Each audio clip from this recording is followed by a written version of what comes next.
Hello. Yeah, good evening, Bala. Yeah, good evening, sir. Good evening, everyone. Good evening, sir. Good evening, boss. Good evening, all. Yeah, good evening, everyone. Okay, we'll start the session. So we know very well that Ms. Kala sent me a message that she is having some doctor appointment. She'll be joining a little bit late. So we'll start the class. Last class, we have completed the schedule management. So how many processes you can see under the schedule management? How many total process coming under the schedule management?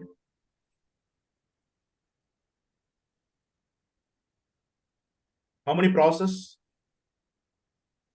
Mr. Vijay Babu? Pavan? Mr. Venkat? Hello? My voice is audible to everyone?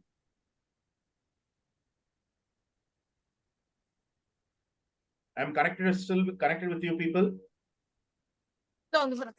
Yes. Okay. I'm asking you a question that how many processes you can see under the schedule management? How many process? We have 6 process, right? We have 6 process from the schedule management.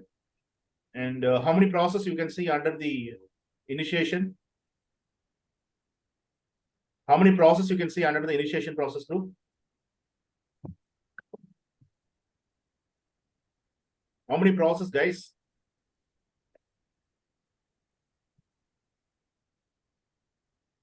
There is no process coming under the initiation, and there are 5 process under the planning process group, and there is no process under the execution, and there is 1 process under the monitoring and controlling, and we don't have any process in the closing process group. So altogether we have 6 process. 5 process is coming under the planning process group, and 1 process is coming under the monitoring and controlling. So there is no process from the schedule management to support the initiation, the execution process group, and the closing process group, right? So what are the process we have seen? We have to plan our schedule management. So we'll be taking the schedule management plan. So where we have to refer the unit of measures, how you are able to measure the duration, what is the unit you will be using for you to measure the duration, and what will be the unit of accuracy, right? And what will be the calendar format, whether you will be going with an American calendar format or you'll be going with the Asian calendar format. So American calendar format, you know very well, they'll put the month first and they're going to put the year and the date, and they're going to put the year. If it's an Asian calendar, then you'll be using your date first, followed by month and year. So what kind of calendar we'll be using, American calendars, or we'll be going with the Asian calendars, right? And how you going to produce the schedule, what kind of schedule model you are able to develop, whether the schedule will be a summary schedule or detailed schedule, or you want to just monitor the progress once the work is executed, once you want to track the progress of your task. So what kind of schedule model you are able to develop, and what kind of tool will be used for you to support to bring this model, whether you use the Primavera, whether you're going to use MS Project, or whether you'll be using the Basecamp software, or you'll be going with the Jira or Rally applications. If you're going to do the project for Agile, so 2 kind of software application is used. One is Jira, Jira. The other one is Rally. If you're going to use your project in the predictive lifecycle, heavyweight projects will define you to use the Primavera, or you'll be going with the MS Project. Americans, they will be using the software called Basecamp, right? Or a simple spreadsheet. Or if you want to produce only the milestone format, you don't require to have this kind of full-blown sophisticated software. You can go with your Microsoft PowerPoint presentation will do for you to take your milestone format. So the take-home message for everyone is that the same schedule model, the same schedule, you're able to represent in a different kind of model. You can come with a bar chart, you can come with a Gantt chart, you can come with a milestone chart, or you can come with a detailed schedule network diagram, or you can use as a summary schedule, sir, right? Or you can just bring the schedule in the form of a tabular column, right? So you can bring that one in the form of tables. So the message is that the same format, the same schedule, you are able to represent in a different format depending upon your audience, right? Then we have to define the task. And each and every task in detail, if you want to know the technical information about the task is performed, you have to know about the activity attributes and make sure that you need to bring the milestone list. Milestone lists are not mandatory. If the contract says that milestone is mandatory, then you need to make sure that you need to bring the milestone list. What do you mean by milestone list? What do you mean by milestone list? What do you mean by milestone?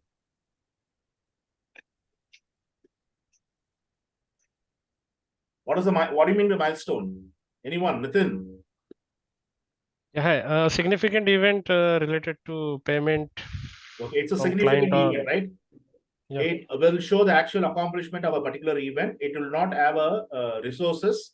You're not assigning any resources for that accomplishment. So that's the reason the milestone will be having a zero duration. Always milestone will be a zero duration. Milestone are warning signals. Be aware that milestones are warning signals. What happens if you're not hitting the milestone regularly? What happens if you and your project is not hitting the milestone regularly? It will affect the project cost or No, Project. your management or the client will ask you to stop the project if you're not achieving the milestones, right? If you're not hitting the milestone in a regular basis, you will be making sure that the project will be stopped. It will be changing the direction of project. The project will not move further. So milestone is a significant event that makes sure that you and your team is achieving that milestones, right? Then you are able to put your then you are able to do a process called sequence activities, where you are placing your all the tasks in the logical order, the logical sequence, and you are using the complete graphical tool and a technique like PDM, precedence diagrammatic method, and that will be using the PERT calculation, program evaluation review technique method. So you're able to use the PERT in the PDM. So PDM will be giving how many logical relationships?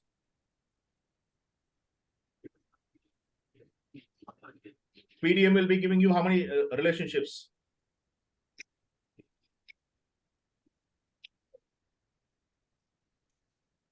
Hello? 4 relations, right? Four logical relationships, right? What are Yeah. finish to start, Finish to start, start to start, finish to finish, or start to finish? start to So the finish. latest software application will be having this 4 logical relationship among your activities. So 99.99% you can see once you're opening the user interface of software, finish to start logic, right? If you want to accelerate your activities and you want to complete that activities very faster, then you will go with a start to start. That means both the activities will be starting simultaneously, parallelly. So that will be called as a fast track, or you're able to overlap the second activity with the first activity. You are able to accelerate the successor activity, make sure that successor activity will complete along with the predecessor activity. So you're able to give a relationship called finish to finish. Very rarely, you can give the relationship called start to finish. Start to finish, you're not able to finish your successor activity until you're going to start with your predecessor activity. So you can't get any examples, or you can't give this kind of logic to the activities in project. But once it is coming to the operations, you can give a lot of examples, especially once you're working in the night shift. So the day shift person can't start his work until the day shift person can't finish his work until the night shift person is going to, night shift person can't complete his work until the day shift person is going to start his work. So it is, you can see only the example from operations. So you're able to take a network diagram without the time scale by using the PDM, or you'll be going with the dependencies. There will be 4 kind of dependencies. One will be external dependency, the other one will be internal dependencies, and the other one will be mandatory, and other one will be a soft logic, or we can call that one as a discrete dependencies. So discrete dependencies, the other name is called as a soft logic, preferred logic, or preferred logic. So that's one of the industry best practice. You can't start the next task until you're going to complete the complete work which you're going to do for the previous task. So the first task should be completed 100%. Then you do complete inspection, and you'll be ready with the second task. So you doesn't want the costly marble to get spoiled. So you do the complete false ceiling work and ceiling work. Then you will be going with the marble laying work. So the marble will be spoiled if you try to do both the ceiling work and the laying marble work simultaneously. It will spoil the ceiling work, will spoil the marble. The costly tiles will be spoiled. So you will not ask the mason to do the tiling work until the people is going to complete the ceiling or the false ceiling work, right? So it's considered as one of the industry best practice. And you're able to apply the leads and lags. It's a refinements. Lead will give you the negative value and lag will be giving you the positive value. Lag is a waiting period between two activities. You're going to add the duration so you're adding the duration. So adding the duration will be positive value for lag. Lead, you're going to subtract the downstream activity. You're able to accelerate that downstream activity and making the downstream activity to complete very faster along with the predecessor activity. So you are able to subtract. So that's the reason the lag always will be, the lead always it will be positive value, sorry, negative value, right? Right, guys? Hello? Yes, Bala. Yeah, And Bala. you will be using your project management and information system for you to take a scheduled network diagram. And you are able to give the logical dependencies between the activities in the form of a scheduled network diagram without the time scale. What is the name of the diagram called without the time scale? What is the name of the diagram you are able to take without the time scale? Pure logic bar chart. Yeah, it's called as a pure logic bar chart, or please note down the network diagram activities which is connected through each and every activities are connected through the nodes or arrows, and you're able to bring in the form of a scheduled network diagram, a graphical illustration without the time scale in it. So it is called as a pure logic bar chart, or we call this one as a pure logic time scale. We call this one as a pure logic bar chart or pure logic time scale, right? Then what we have to do? So once we are taking the scheduled network diagram, we are able to estimate the duration. We ask the resource manager to assign the resources to the task. How many resources needed? How many physical resources needed? How many human resources needed? Physical resources include your transportations, the missions, the equipments, the facilities, right? The goods, everything will be coming under the physical resources. The human resource, how many people is involved in the particular task. So you're able to know about your resource, number of resources. So resource managers will just come with the resource numbers. They're going to assign that resources to each and every task, and you're able to estimate the completion of each and every task. So once you're able to bring the completion for each and every task by estimating the task completions, the next process is that you are able to develop the schedule. You're able to bring the time scale to the entire project. You can know the start date and you are able to know the completion date. So you are using various kind of technique like a critical path method. So critical path method is going to focus on the float concept. So you need to make sure that there are two kind of floats are there. One is a free float between the activities. Total float is for the entire project. What is the other name given for the float? What is the other name given for the float in the IT? If you're going to work as a project manager in the IT environment, in the information technology companies, or if you're going to work in as a project manager or a team leader in the adaptive projects. So what is the name given for that float? Anyone? Anyone from the team? What is the other name given for the float? So you can work as a project manager with the PMP certification in the heavyweight projects and the lightweight projects. All your lightweight projects will be coming under the adaptive methodologies. All your heavyweight projects will be coming under the predictive life cycle or predictive life cycle approach. So predictive methodology will focus, the heavyweight project will be focused under predictive life cycle, and the change driven life cycle will be coming for the adaptive. So the changes will push your project towards your objectives. So adaptive project will welcome the changes. Even you are in the last stage of your project, you are welcoming the changes. So you are adapting for the changes. Your project is adapted to bring the changes inside, right? The changes can come from any factors. It can from external factor, internal factor, competition factors from your competitors, regulations that will make you to make some changes. The customer will make some changes. We'll be asking you to modify some features in the product line. So you are in the edge of taking the changes inside your project. So changes are driving your projects.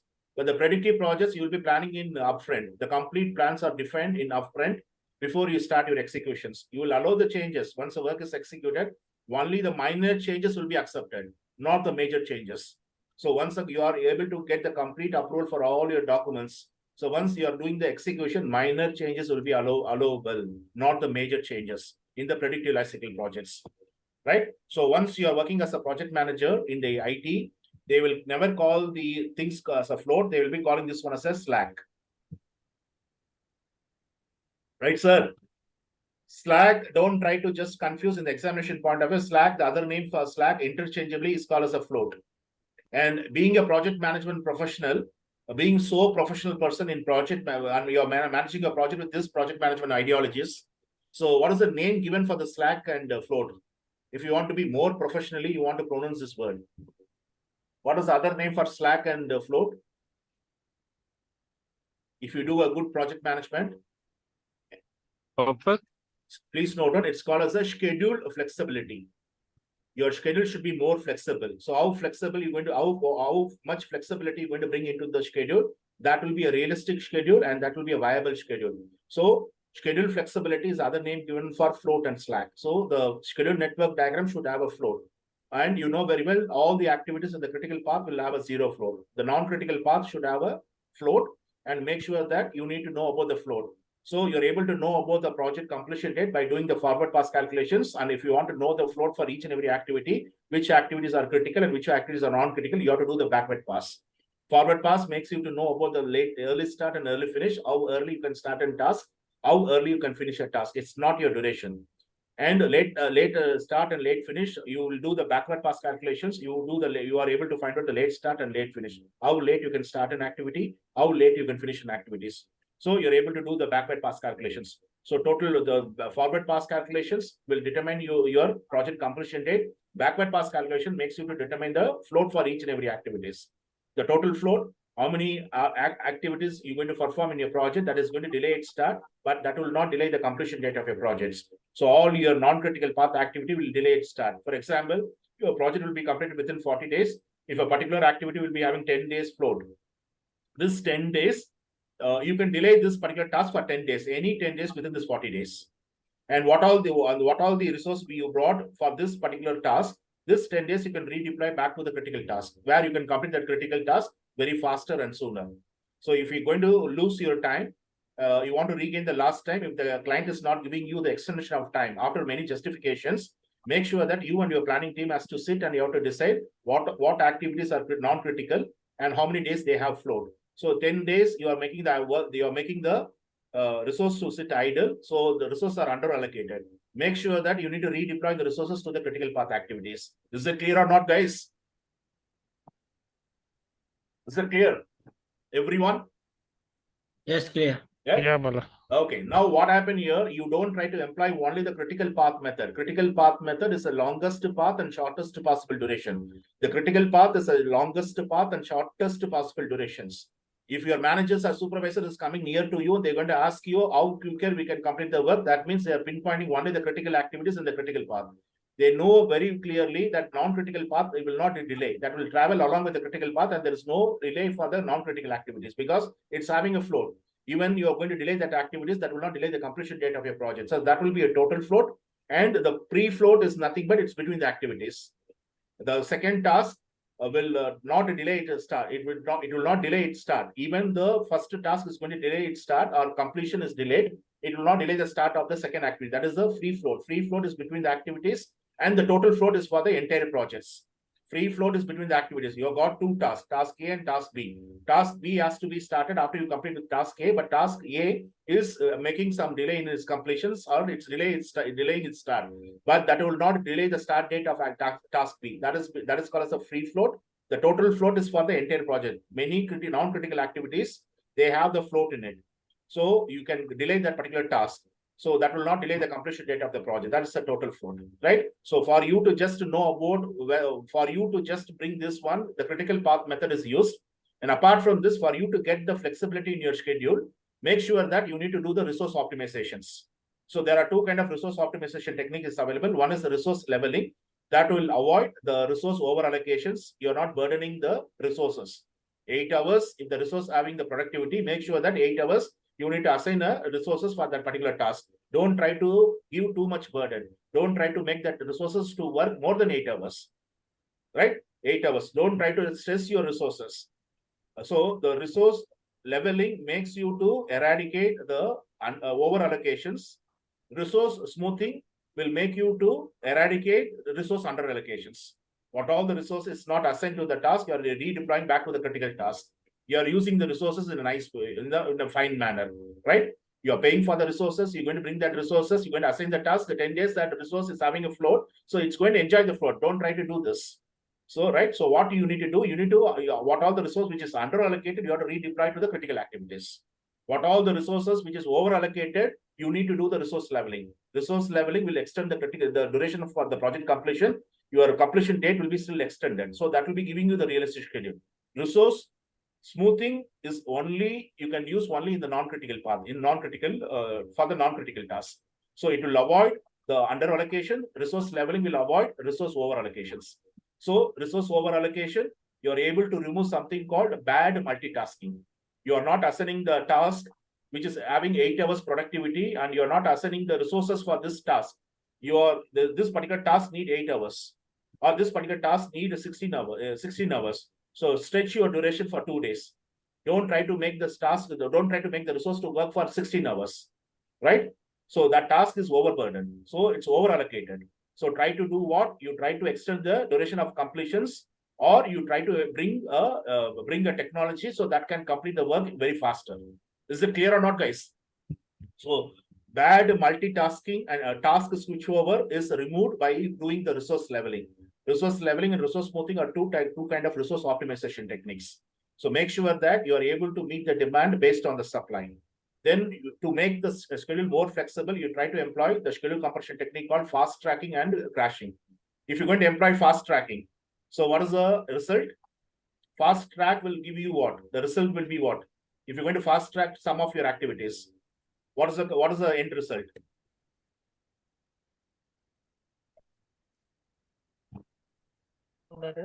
Increase risk. Okay, due to rework, it will increase the risk. If you're going to employ crashing, that will increase you Cost cost will increase. Cost will, to regain the lost time. You know very well that particular task need you to use more resources. So if you have money in your wallet, try to employ the technique called fast track. Crashing. Crashing always, it will increase the cost. Of course, fast track also will be increasing the cost. But first thing which is very relevant for you is a rework and risk. So risk will be more if you are able to do. If you are not able to complete the work properly, you have to do the rework. So rework and risk will be the primary factor. Once you employ fast track, you don't require to spend your money. You have to change the sequence of your activities. Instead of giving finish to start, make sure that you need to rechange the logical relationship to start or finish to finish. So only the logical relationship between the activity will be changed. You are not bringing additional resources. Crashing also should be considered. The crashing cost should be very least. So there should be a least incremental cost. If 3 activities are coming and you lost 3 months, the client is not giving you the extension of time, and you are justifying your stance, but the client is so adamant to deliver the project without the delay. Otherwise, you have to face the consequences. So what you're going to do, 3 tasks is coming to your consideration as a PM. You have to sit with your planners. Okay, if I'm going to crash activity A, what is the crashing cost? If I'm going to crash the activity B, what is the crashing cost? What if I'm going to crash activity C? Whether our purpose will be sorted out, whether these 3 activities we are going to crash, bringing extra resources will regain our lost time, right? Originally, it was 10 unit of resource was assigned to this task. Right now, you're going to bring additional 20 unit of resources, extra 10, 20 units of resources. So you can see that all the 24/7, you can see that work will be going for that particular task. So you're able to complete that particular task without any kind of delay. So you're able to regain your lost time, right? So you have to see the crashing cost. If the crashing cost should be a very least. So if the crashing cost is more, so you need to go to only the activities which will be giving you the least incremental cost. Is it clear, everyone? Right? So you get your schedule and schedule baseline, you are able to get your approval, and it went for the final version, and you're able to give to the project manager. The planners used to give the project manager their contributions. The schedule baseline is integrated with the other management plans, and right now the work is executed. Right now, your planning team will make sure that it's properly, they are monitoring each and every task. So the task has to be started in the approved start date, and it has to be completed on approved completion date. If the task is getting delayed, make sure that the dependency task also is getting delayed or not. You are able to make this progress. So you are following the equation which you brought in the schedule management plan. What equations or what will be the planned metrics you are able to just use for you to measure the performance of your schedules. So most probably many projects will be using the earned value management techniques. So we are not able to see the earned value management techniques. Right now, we are able to see the earned value management technique in our topic today, in the cost management topic. So you are using that one for you to find out your variance reports, for you to know about your forecasting reports. And for you to know about your schedule variance and cost variance, you're able to know about the performance index of your cost and the performance index of your schedules. And you're able to know about variance at completion. You are able to know about estimate to complete. You are able to know about estimate at completions. So every calculations equation which you define to use once the work is executed, you are going to use not only for the schedule performance, even the cost performance also will be using the same equations. So we'll be seeing that one altogether in the control cost. So now everyone is ready. Can you move? Can we move? Yeah, Bala. Okay. Yes, Now, yes. so now the cost management is having the 4 process to support. So we have to plan our cost management. So we are able to get the cost management plan. We have to plan our schedule management. We'll be getting our schedule management plan. We have to plan our scope management. We have to get the scope management plan. We have to plan our communication management. We'll be getting the communication management plan. Right now in the cost topic, we need to make sure that we need to take a guideline document that has to give the proper guidance. That has to give the proper guidance. What should be the currency we have to use for the estimations? So what currency you'll be using for you to do the estimations?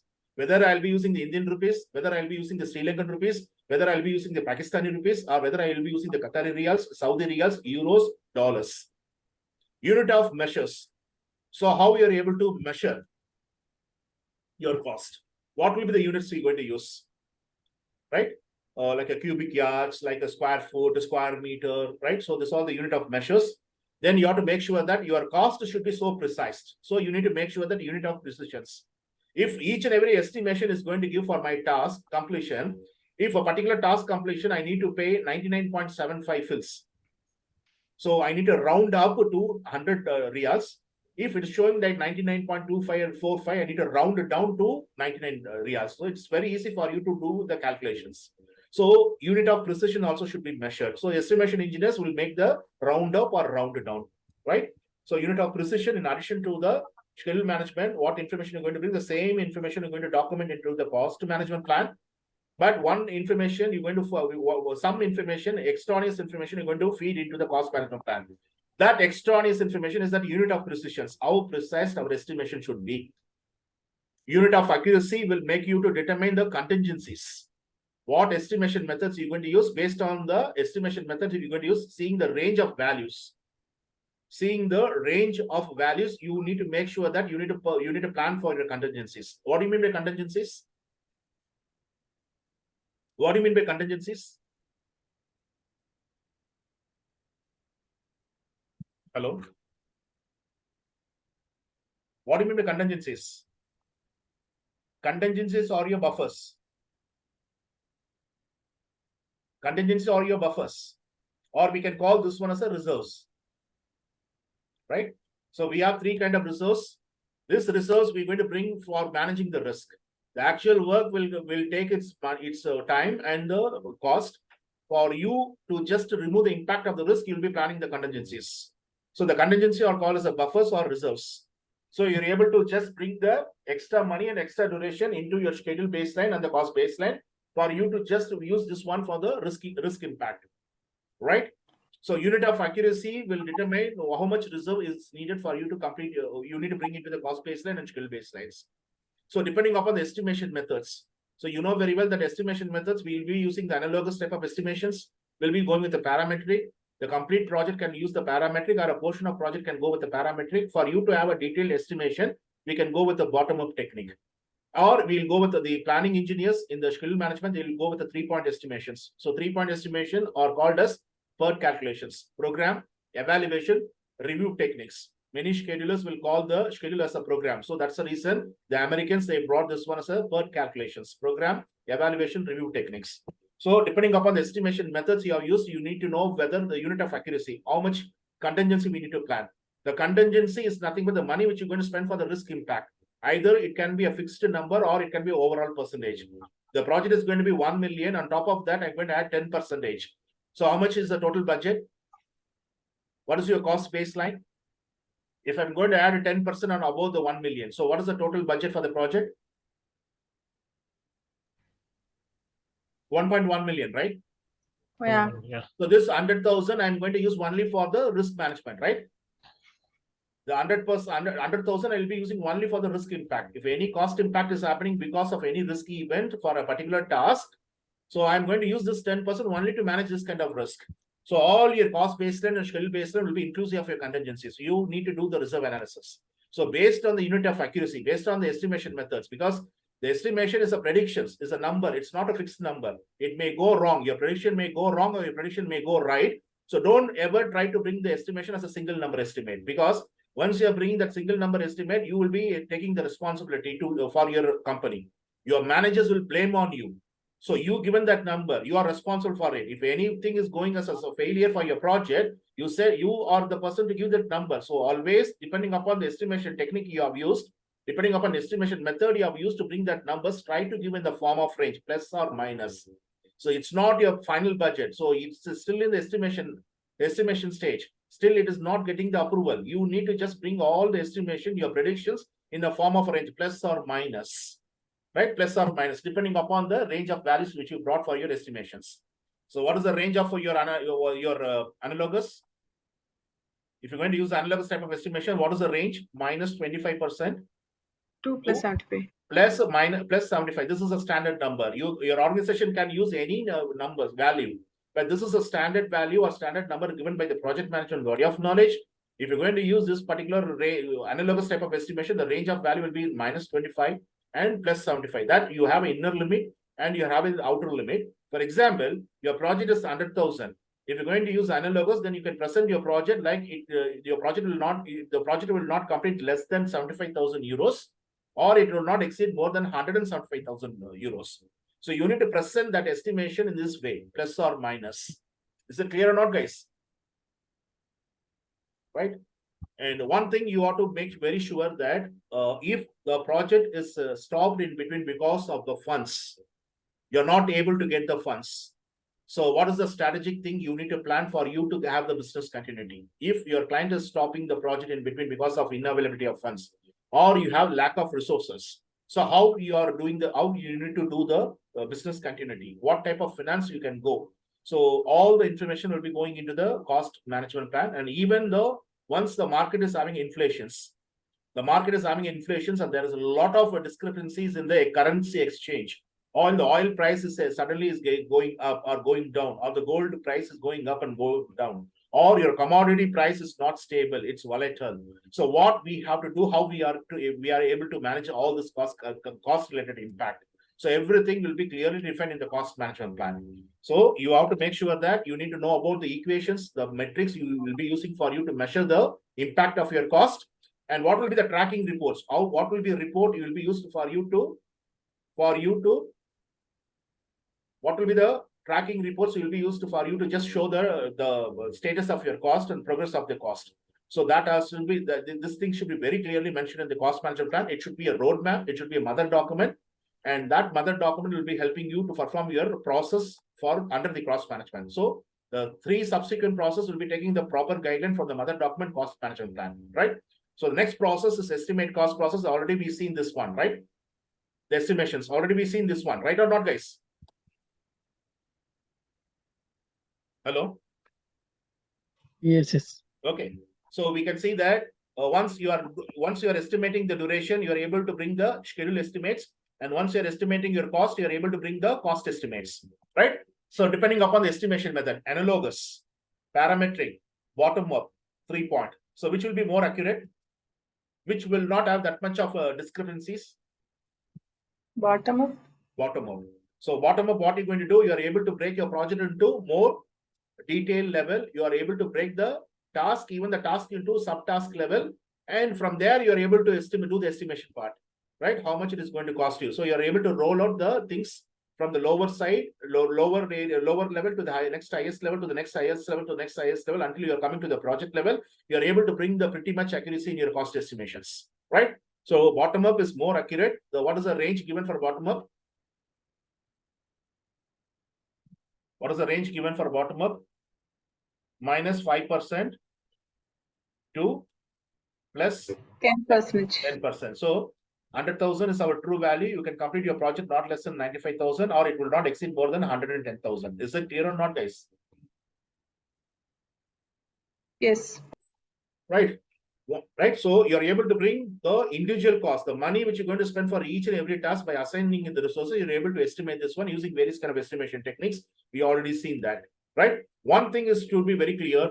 You should not miss not even a single expenditures which you're going to expend for the projects. Tomorrow you can't stand with a plate in front of your management. What all the money which you are able to spend and you're feeling that is your necessary expenditures. And what all the cost you need to consider, whether it's a direct cost, whether it's indirect cost, whether it's an overhead cost, whether it's a variance cost, whether it's going to be a fixed cost, whether it's going to be any cost which you're going to spend for the project, you have to make sure that the complete cost has to be come into the complete expenditure has to be added into your estimations. And the training cost which you're going to do for your people, the what will be a budget is allotted for each and every year for your team, that should be brought into the cost estimate. The money which you're going to spend for your quality, the money which you're going to spend for the accommodation, the money which you're going to spend for other things, every cost should be brought properly into your estimation parts. And very important is that the money which you're going to spend for the cost of quality.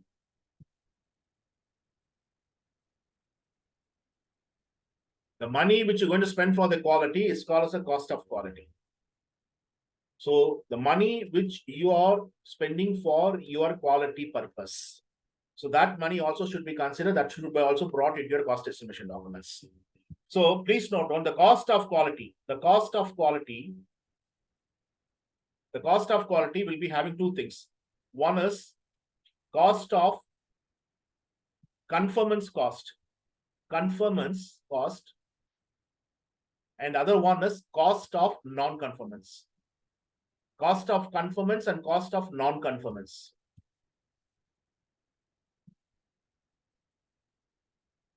What do you mean by cost of conformance and what is the cost of non-conformance?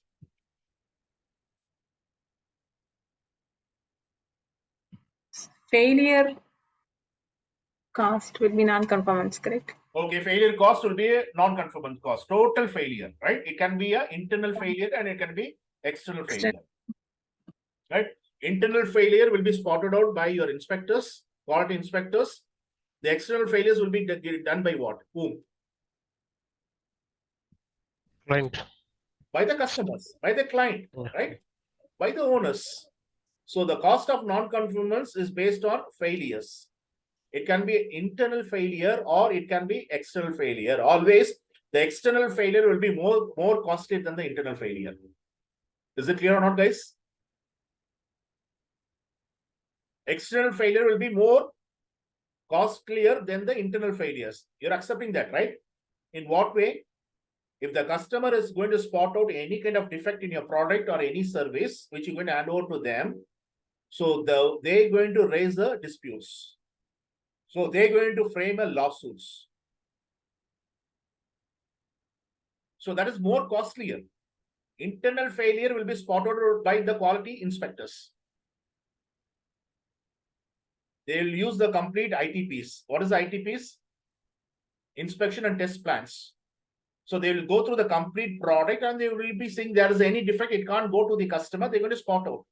So they are able to know about you need to fix this particular defect by doing the rework. And you brought this kind of rework in your baselines. You brought the extra task in the baseline for you to do the rework. And you brought the extra money into your cost baseline for you to do the rework. And you brought the extra resources in your resource requirements document for you to do the rework. Guys, give me the answer, please. No. No. No. So internal failures and external failures. Internal failures is not that much costlier than the external failures. External failures is always, it will be more costlier. Lawsuits. What happened to your brand? What happened to your brand? What happened to your trademark? Will lose. What happened to your service mark? What happened to your reputations with the customers? You're going to lose your reputations. How many companies, how many big companies, multinational companies or conglomerate companies is doing the recalls? Why they are able to recall the complete batch? Why they are able to completely recalling the products?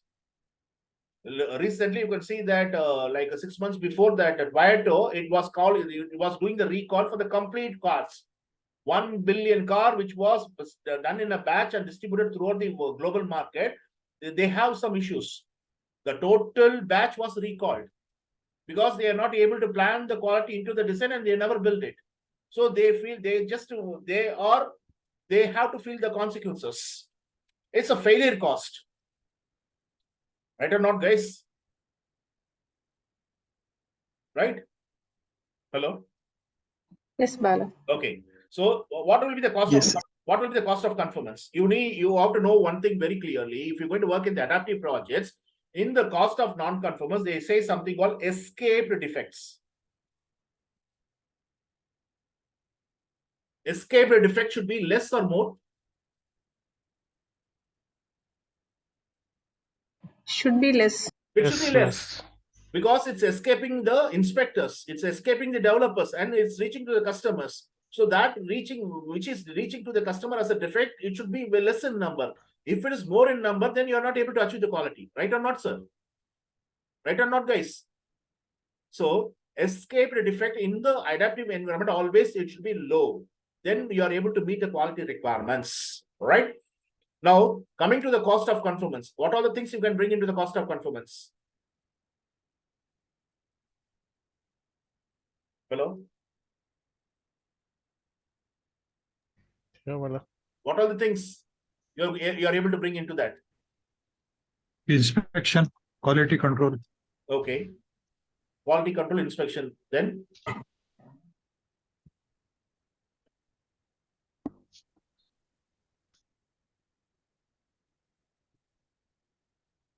what are the things you're going to bring, guys?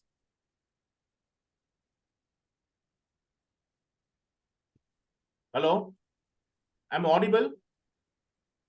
Yes, Bala. Yes. Okay, Yes, give me the answer. What are the things you're going to bring under the cost of conformance?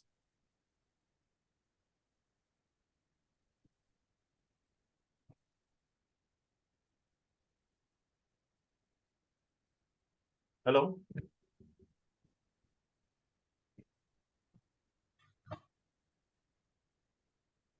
What are you going to bring? You will not bring the audits.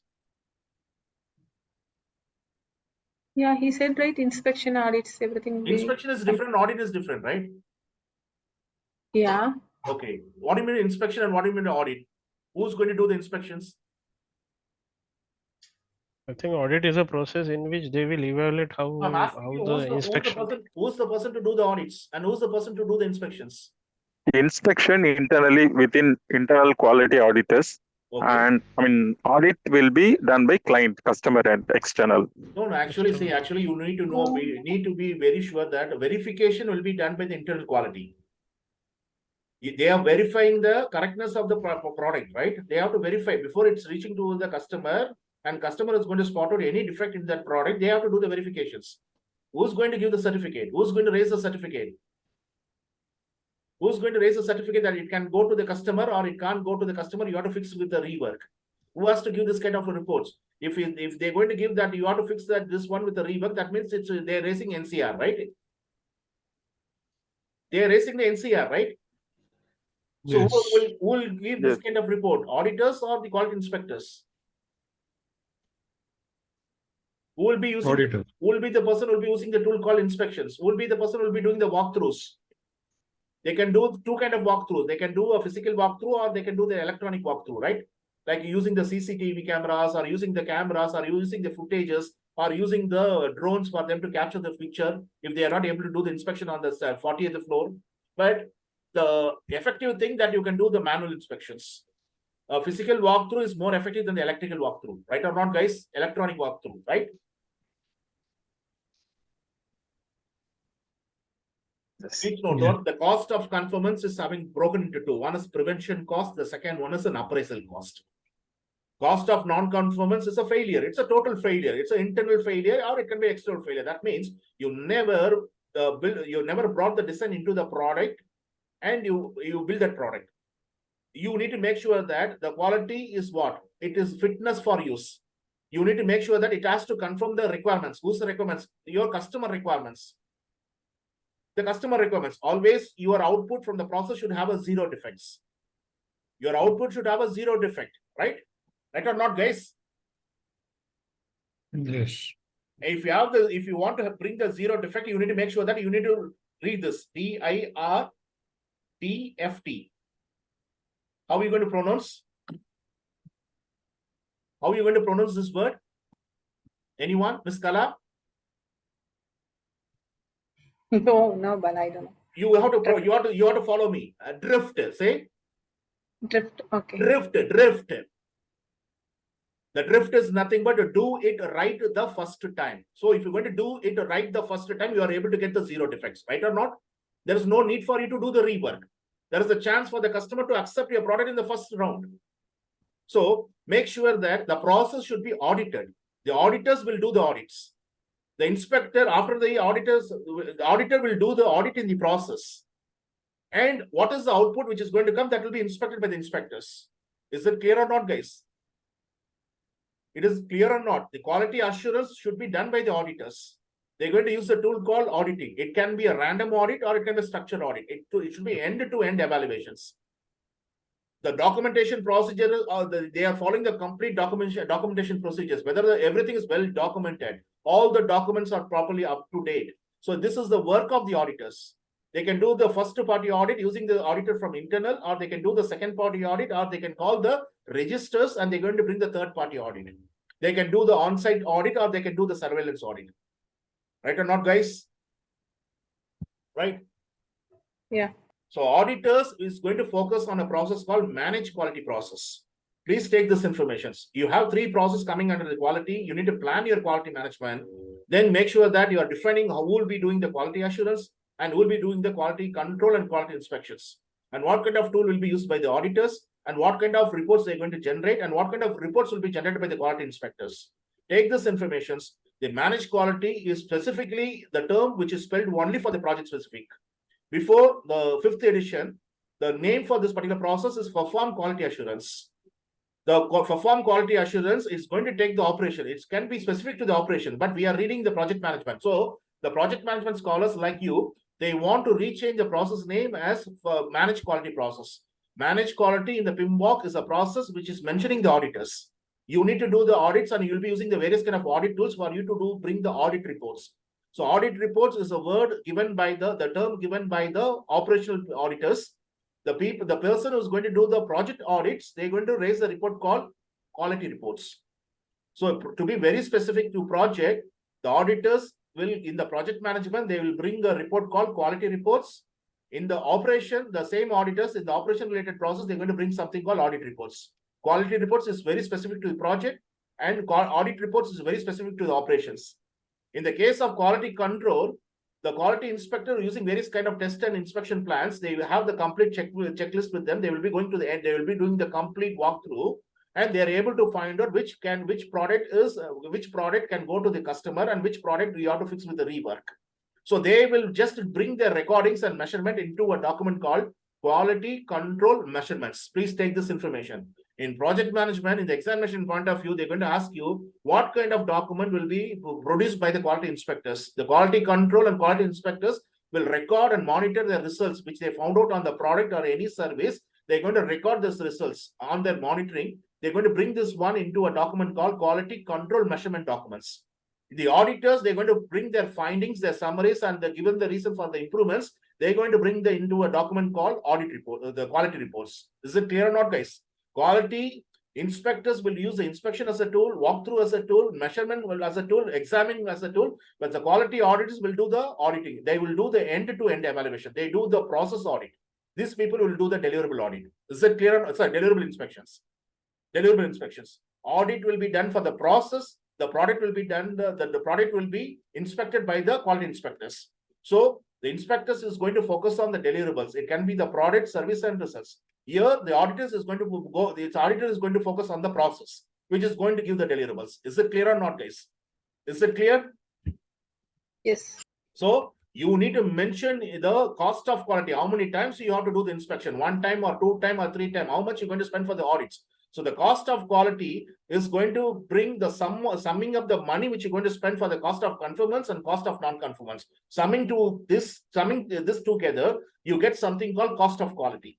Cost of non-conformance is a failure cost. Absolute, it's failure. You never planned your quality, you never designed your quality, and you try to bring a product that's having a lot of defect. We spotted our internal inspection, and we have spotted externally also the customers.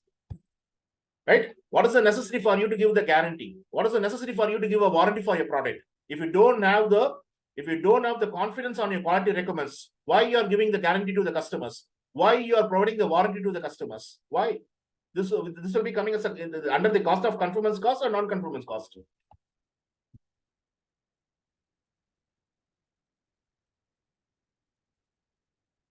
Hello? Bala, can you repeat again? Sorry, I missed it. What is the necessity for you to give the guarantee through the customers? Why you are giving the warranty along with the product? This is coming under the cost of conformance or non-conformance? Conformance. No, it's Conformance. coming under what? Non-conformance. The project is completed. Even though the project is completed, you are just extending the expenditure for you to spend for the quality, right? Yes. The project is completed and you hand over the product, and that particular product is having a defect that's coming for the rework. You're given the warranty to rechange. You're giving the warranty, guarantee. Why you need to give the warranty? Why you need to give the guarantee? Why you should give? So because you're going to take the cost of non-conformance. The money for this particular project you have to spend until you're going to perform the last activity. Until you're going to finalize the last activity, you're going to spend. But what is the necessity for you to spend? Even that particular product is handover. So what are the things which you're going to bring as an external failure and internal failure that can put under the cost of non-conformance? And the cost of conformance is having two things. One is a prevention cost. The second one is called as an appraisal cost. So how are you going to prevent the error in the product?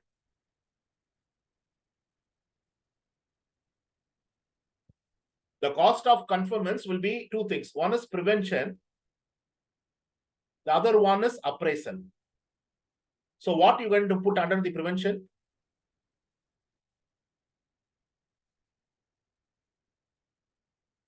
What is the necessity for the organization to send the people for QMS quality management system lead auditor course? To prevent. To prevent the error from the work, right? If they know the quality, what level of quality they need to bring into the product, they will not make any kind of error. They're preventing the error from the work, right? They're getting the training, the money which you're going to spend for the training for you to prevent the error in your product, to bring the quality standard into the product. So that will be coming under the prevention cost. Proper documentations. All the documents are properly up to date and they're properly documented. So that will be the money which you're going to spend for the prevention cost. You doesn't want any kind of errors, right? What do you mean by appraisals? The money which you're going to spend for the inspections, the money which you're going to spend for the audits, the money which you're going to spend for the walkthroughs. So that money will be called as the appraisal cost, right? Why we need to do this? Why you are doing the inspections? Why you need to do the audits? To give the quality of product to the customer. Okay, yeah, so that's an appraisal cost. And the peculiar thing the project manager is giving, the money which you're going to spend for distractions.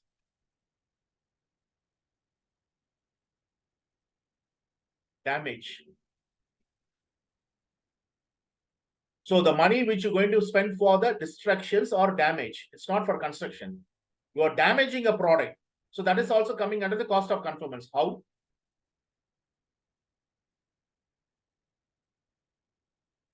Under appraisal cost.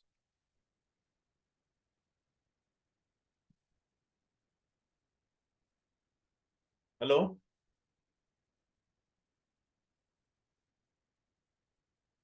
You are damaging a product.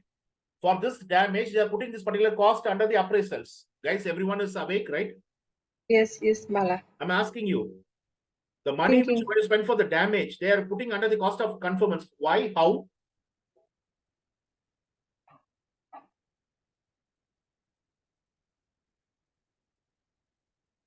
Nitin, Pavan, Vinod. That's what we warranty, right? We are So discussing. warranty and all, it's coming as a non-conformance cost. After you complete your project, you're going to hand over a product that has reached to the customer, and customer is going to bring to the retail shop, and they're going to ask for the replacements, or a particular part should be replaced, or the complete product should be replaced. You're giving the warranty to them. You're extending your warranty extended. You're giving the guarantee. It will not fail, but it's failing. So that is so costlier. So you are not stopping in spending for that product to bring the quality until the project completion. Even the project is completed, in the operation stage also you're going to spend for that. So that money is coming as a cost of non-conformance. But here you are damaging a product. You are destroying a product. For that, they are giving you they are bringing that one as appraisal cost. How can we allow this? Nitin? Hello? Yeah, Bala. Can we allow this?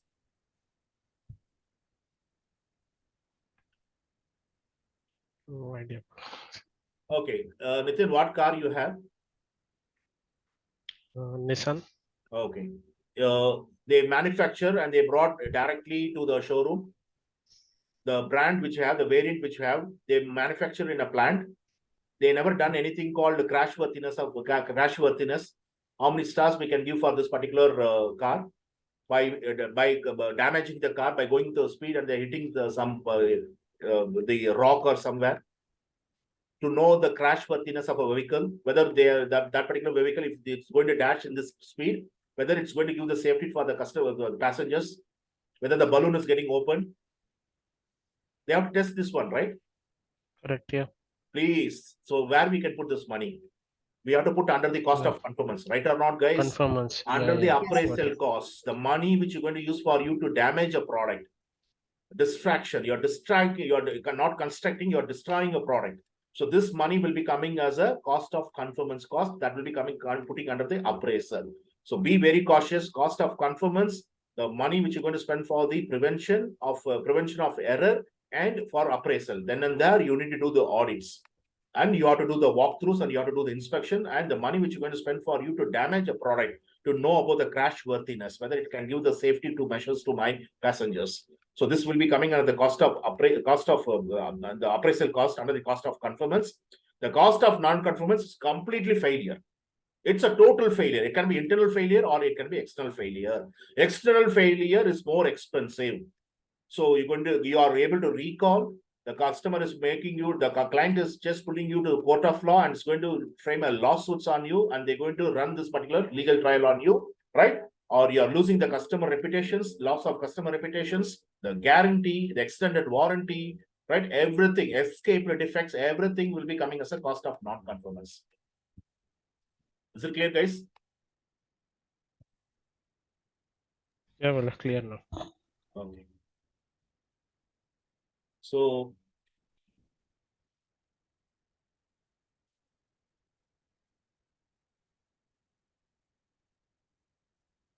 where we are? We started with cost, Okay. conformance, non-conformance cost, cost of quality. Okay, 1 minute. I have some error here.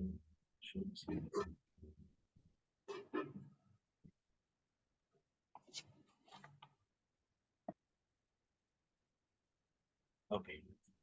So we know very well that cost of conformance, right? The non-conformance, which will be coming as a cost of quality. So voting. So you know the voting process, right? Majority, super majority, right? You know that, right? Yeah. Yes, This- Bala. Why this we doc- have to use that one during the casting estimation of cost? You have to accept the numbers, right? The estimation which is brought, the people has to accept, right? They have to accept. You have to make a decision whether to accept it or not, because it is going to take a final shape. No more in ranges. You are able to, right now, the next stage is that you are able to bring that one as a final number. So everyone has to accept it. Can we just make this one as a final number, right? Right or not, guys? Okay. So you're able to put every individual estimated cost into the document called cost estimate, and there should be a supporting document to support your estimations, basis of estimate. So what information you can see in the basis of estimate?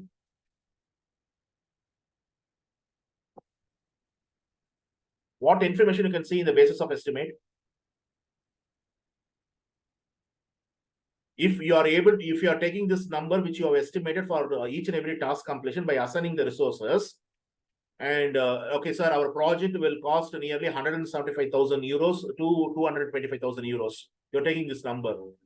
What the management will ask you?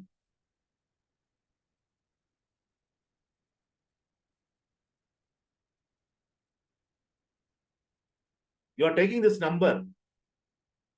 We know very well that it's a prediction. You are able to put into a range of values. So depending upon the estimation method you have used, and you're taking this number $175,000 to $225,000. You're taking this number to the management. So what the management will ask you? They will ask what is the basis to They'll take be this asking number. what is the basis? Give me your basis. So you need to have the basis of estimate, right? What estimation method you have used? What kind of tool you have used to do these estimations? How much confidence you have in your numbers? You have 60% confidence, you have 90% confidence, you have 70% confidence. Can I approve this? Have you considered the complete assumption on your numbers? Have you taken the complete constraint what you have in your numbers? Have you taken the complete uncertainty and the risk into your numbers? So all this will be coming as a basis of estimates. So we have three estimations. One is your cost estimation. The other one is your duration estimation. The third one is your resource estimation. Cost estimation is done in the cost management by the commercial managers and the quantity surveyors. Duration estimation will be done by the planning engineers and planning managers. The resource estimation will be done by the procurement team and the HR team. Right? And these three estimation documents should have the basis. So three bases of estimations. One is for your cost, the other one is for your resource, the other one is for your duration. Is it clear, guys? Yes. Yeah, bro. Yeah, bro. Then what we have to do?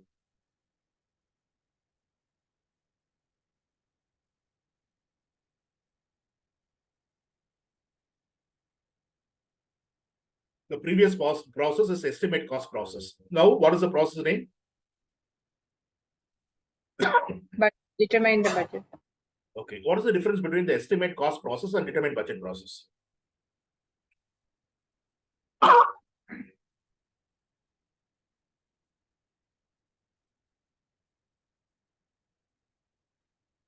What is the difference between estimate cost and determine budget process?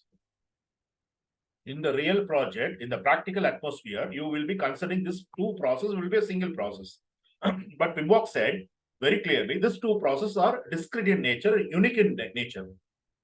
Estimate cost will use the organizational process asset and it will be going through the enterprise environmental factors. But that will be a different kind of factors and that will be a different kind of assets. So you can't use the same assets and factors for the determined budget process. The tool and technique also will be a unique tools and techniques for these two processes. So what is the focus of estimate cost process and what is the focus of determined budget process?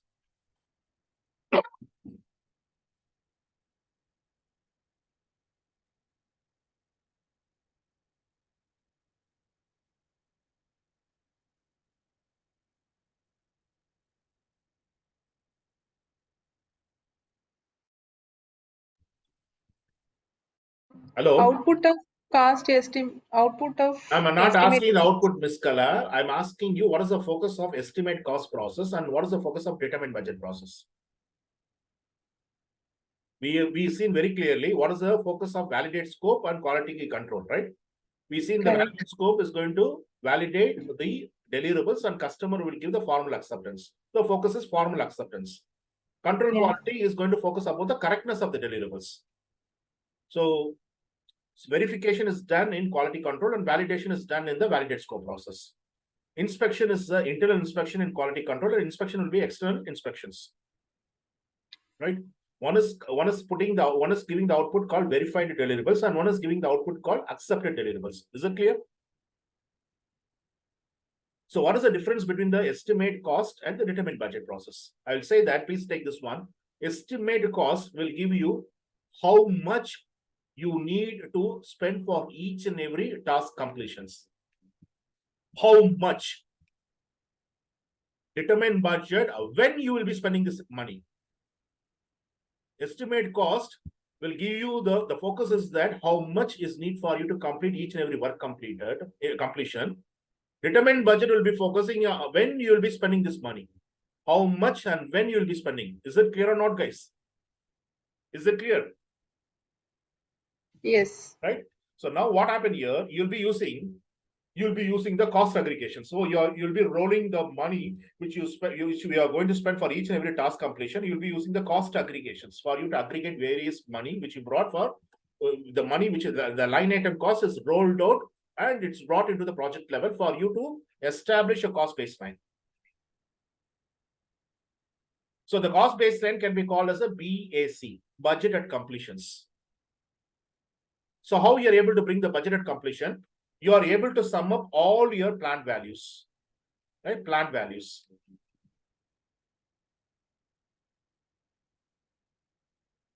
Right or not, guys? So once Yeah. you're able to sum up all your planned values, what is the other name given for planned value? If you're going to be a professional cost engineer, they will call this planned value as a budgeted cost for the work scheduled, BCWS. So you try to sum up all your planned value. Planned value is summed up, aggregated, and you're able to bring the BAC, budgeted completion, which is nothing but your cost baseline. Right? Sometimes all your plan value will be giving you PMB, performance measurement baseline, the plan value for your scope, the plan value for your cost, the plan value for your schedule. So everything is integrated. You'll be getting something called PMB, performance measurement baseline. Now, if the management is asking you to just bring the cost baseline or your budget at completion in the form of graphical illustrations, in the form of a diagram, what is the diagram you're going to show them?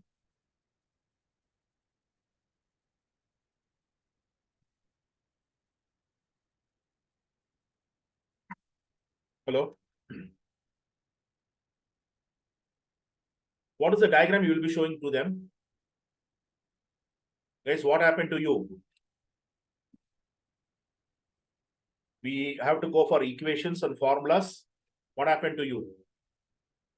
So how we are able to represent your cost baseline, the budgeted completions, summing up all your planned values, the money which you plan to spend for each and every scheduled activities, you are able to sum up and you are able to bring the project budget, right?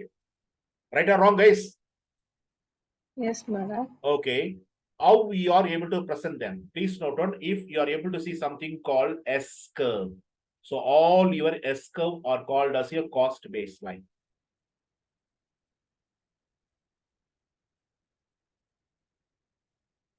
Right?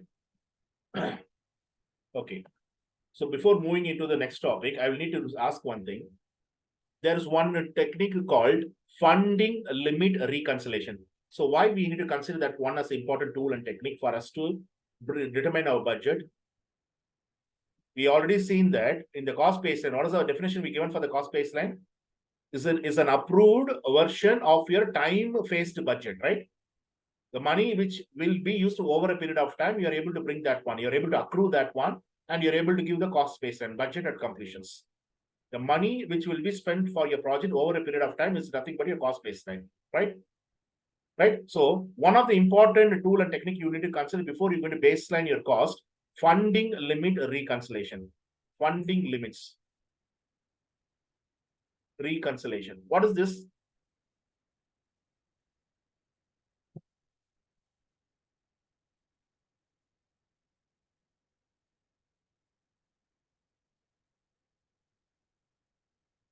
Anyone can come forward to just give the explanation for this funding limit reconciliation. Arun, Mr. Vijay. We have to see how much we spent so far, like that. No. Funding limit. You are still in the planning. You never executed because you know very well once you start a particular maximum amount to spend for the limit of.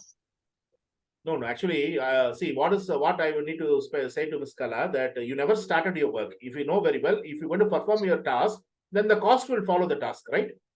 You need to track how much you plan to spend. You need to track that particular cost which is following the task. You never spend. You are just in the planning. You are determining your budget. You are able to come to a final number. What all the numbers you brought as estimation as a range of values using various kind of tool, various kind of technique, estimation techniques, methods. You are able to aggregate all this and you are able to bring your cost baseline. Still, we are in the planning stage. It's not baselined yet. Before baselining, you need to consider something called funding limit reconciliation. What is this? Anyone? Anyone is working in the financial side?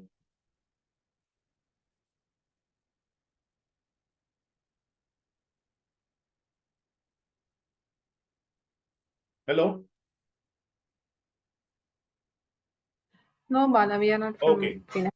Okay, ma'am. Actually, now each and every month, for example, in the month of September 2023, your company is already planned how much it is going to spend, right? For the month of October 2023, you are able to know about how much you are able to spend, right? It can be a tax amount, it can be the wages, it can be the salary, it can be the rent, it can be the money which you're going to spend for the janitorial service, it can be the money which you're going to spend for your vendors, subcontractors, regulatory authorities. So all the money you brought in advance, right? You know very well what is the expenditures, right?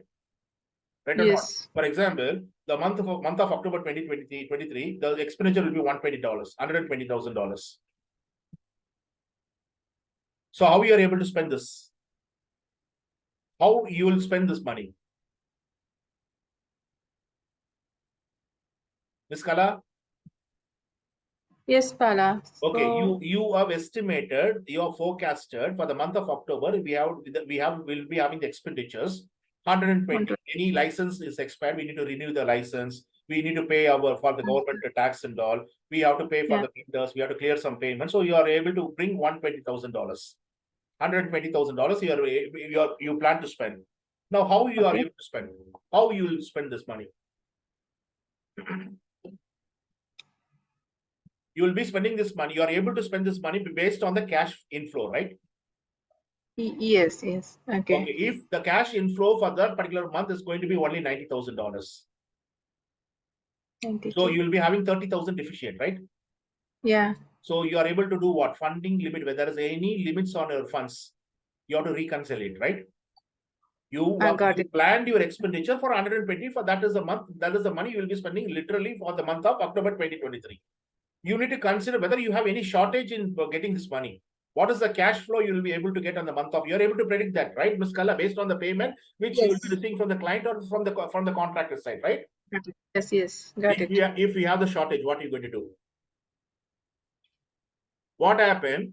The client is giving you. The client is a very good paymaster, but he's going to pay you. He's going to pay you.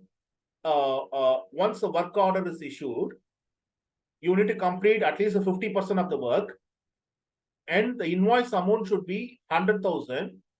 50% of work once is completed, you can submit your invoice, and we will pay you 90 days.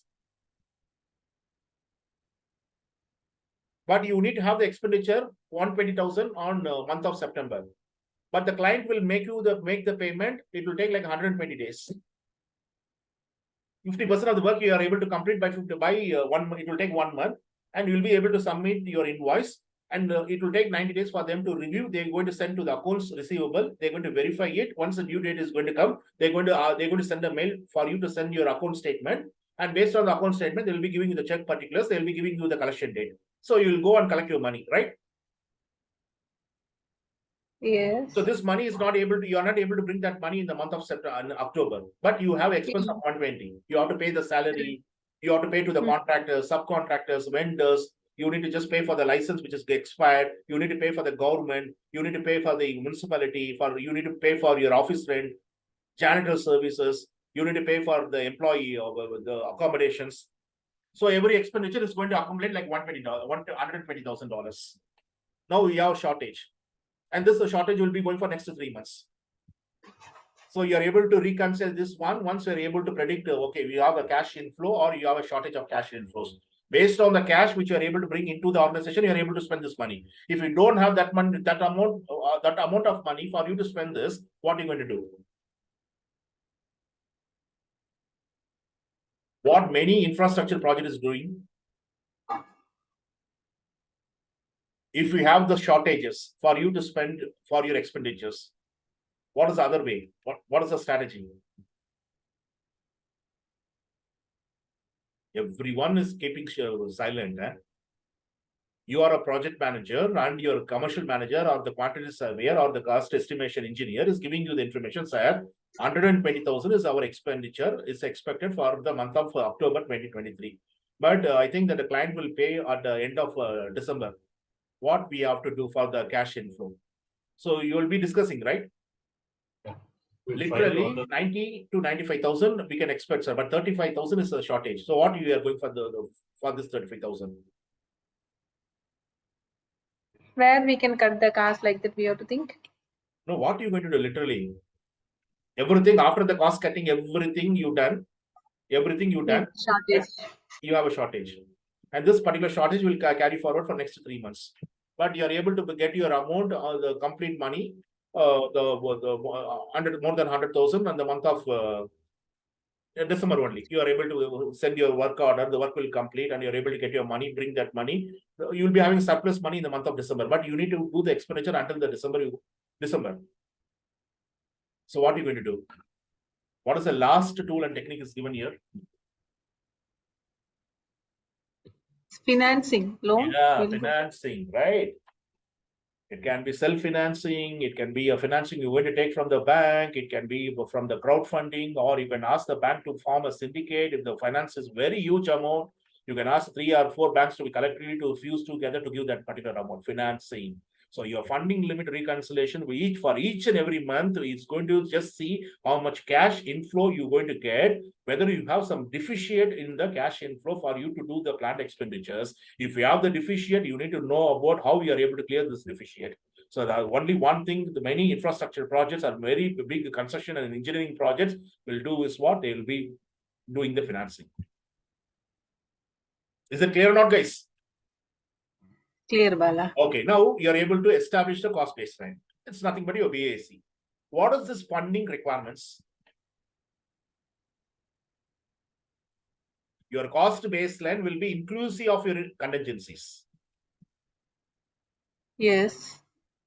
Either a fixed number or it will be a overall percentage. 10% will be adding on top of it. So your cost baseline will be inclusive of a contingency. What is this funding requirements? Please note on the funding requirements is nothing but your cost baseline plus management resource.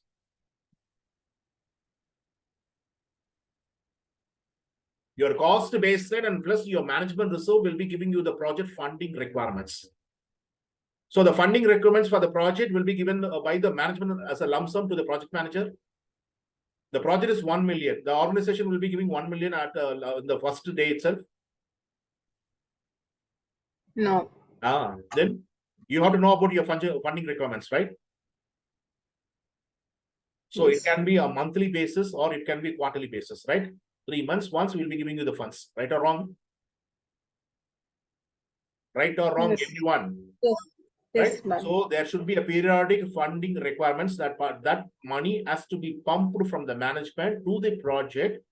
Like, so you need to decide when we need to, once in a 2 months or once in a 3 months or once in a 4 months or once in a half yearly. So you need to make sure that you need to give the clear project funding requirements. When the funds will given to the project, like, so you have to give the project funding requirements. If my cost baseline will be inclusive of contingency, your project funding requirements will be including the contingent cost baseline plus your management resource. What is your anticipated liabilities and expected expenditures? Everything will be coming as your project funding requirements. Is it clear or not, guys? Oh, clear, Bala. Is it clear? Only one person is giving clearance. Okay. Now the cost baseline is established. Now where we have to give the cost baseline? Now the cost baseline is established. Now where we have Project management. to the which process is we are going to send the cost baseline? You have established the scope baseline and you're able to give the approved scopes baseline to the project manager where he is integrating with other baselines and other management plans. The schedulers has given the schedule baselines. So the scope baseline, you are able to bring the deliverables. You're able to bring the work packages. The schedulers, they brought the duration and the tasks they need to perform to complete each and every deliverables, each and every work packages. The commercial managers and the estimation engineers, they have brought the budget, the money which you're going to spend for each and every completion of the task and completing the deliverables. So where you will be giving the baselines through the integration, right? Integration, and it will be integrated in the developed project management plan. And now the work is executed. All the management plans is integrated, and the work is commenced. So what are you going to do? You will take rest. Hello? No. So what we have to do? We have to control, right? Yes. We have to monitor and we have to control, right? So we have to monitor the scope performance, we have to monitor the schedule performance, and we have to monitor the cost performance, and we have to monitor the complete performance, right? So right now, how we are able to do the control procedures? How we are able to monitor the schedule and the cost performance. So both will be using the same kind of tools and techniques. So I said very clearly, we are missing there in control schedule process, we'll be able to see here. To regain the lost time in the control schedule process, you'll be using the same kind of tool and technique for you to regain the lost time, right? So in spite of applying the leads and lags, you will be adjusting your leads and lags, and you'll be doing the resource optimization to find out which resources is in the critical, which activities are on the critical, non-critical path. So you're able to redeploy the resources to the critical path, completing that particular task, and you're avoiding the delay, right? And you will be using the critical path method to see that whether any additional critical path is there, or this is an activity which is sitting in the critical path. Based on that, you will be doing the resource optimization. Based on that, you will be doing the schedule compression technique. You will do the crashing, or you will do the fast tracking for regaining lost time, right? And apart from this, for you to know the variance, you'll be using the earned value management. For you to know the cost variance and schedule variance, you'll be using the earned value management. So we'll be seeing the tool and technique all together in the cost topic. Is it clear, guys? You're ready? Yeah. Okay. So now earned value management. So nothing but you are able to just track the actual performance, and you're able to align, or you're able to check with the plan performance. So all your plan metrics will be a performance measurement baseline. So that will be measured with your actual work. Whether we are overspending, or whether we are underspending, whether we are ahead of our schedule, or whether we are behind the schedule. So we are able to do this. So we are able to track the progress. So the technique which is used for you to track, to find out the variance, to know about the performance of the cost and schedule, will be called as the earned value management. Why the PMI is giving the importance to earned value management? Whether you are able to do your adaptive projects, or you are able to do the predictive project, you will be using the technique called earned value management. Earned value management. Earned value management will always give the credit once 100% of the work is completed. Earned value management will be giving the credit once 100% of the work is completed. Now I'll draw one thing. We are able to plot a graph. Okay. So it's a cost, and we're going to plot against time.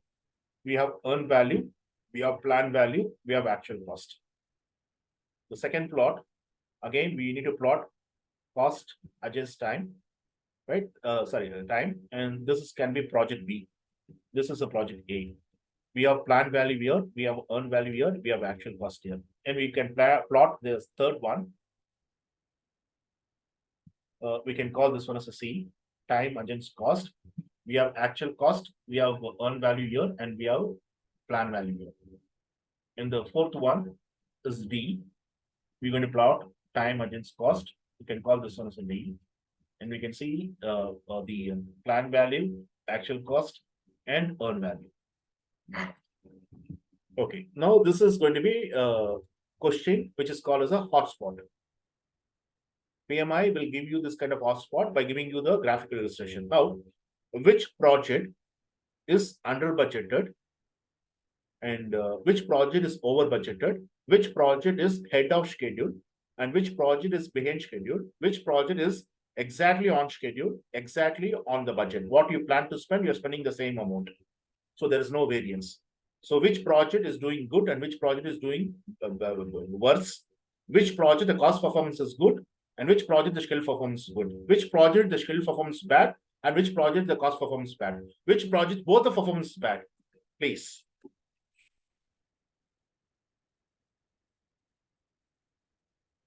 There's no break today. Everything right now, equations. So I'm asking you, after seeing this particular chart, our graphical illustrations. So which one is performing good? Project A, B, C, or D?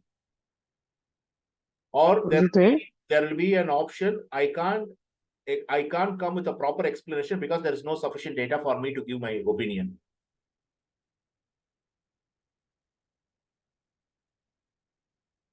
So earned value management will use only 3 parameters.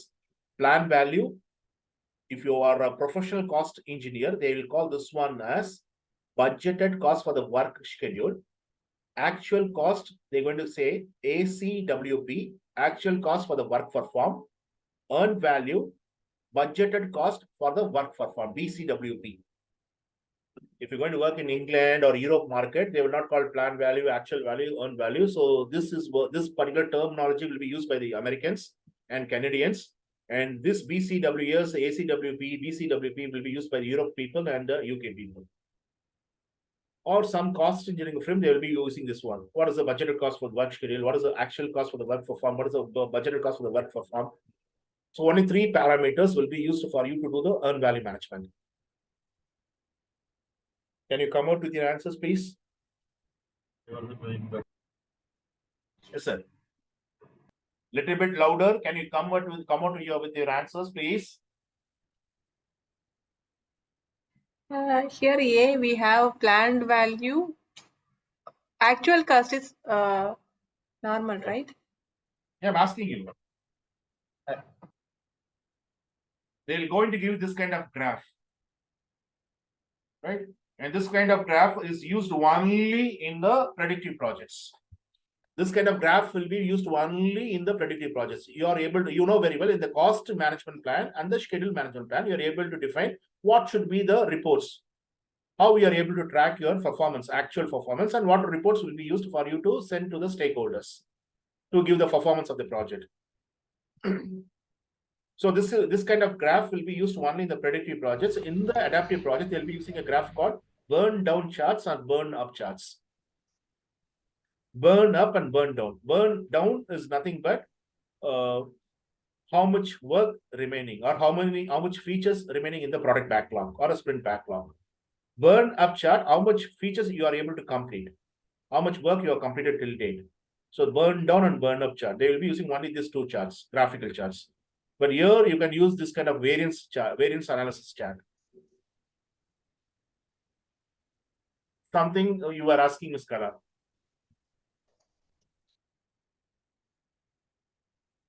A is better, right? A is better. Shall we go with A? So since it is coming from only one female, she is attending the class, can we just go with that? Or she has spotted very correctly. A is good, right? yes, So, yes. so someone is supporting Ms. Kala, A is good. How about B? B is what?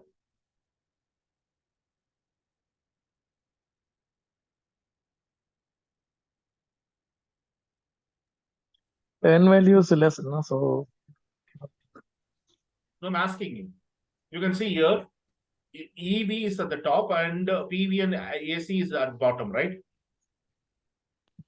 yes, Here you can see the PV is trapped in between EV is trapped in between the plan value and actual cost. Here also you can see EV is trapped and you can see the actual cost is above and plan value is below the EV. Here, both the plan value and actual cost is below the EV, above the EV. Yeah, worst. So we can consider this one as a worst. Both the performance is not up to mark. So the cost is not performing well, and the schedule also is not performing well. So the project is behind the schedule and the project is over budgeted. Right, guys? Hello? yes, sir. Okay.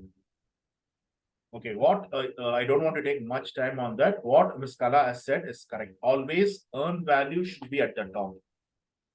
It has to be top. It has to control the plan value and actual cost. Here you can see the earned value is bottom. It's not able to control the schedule. It's not able to control the cost.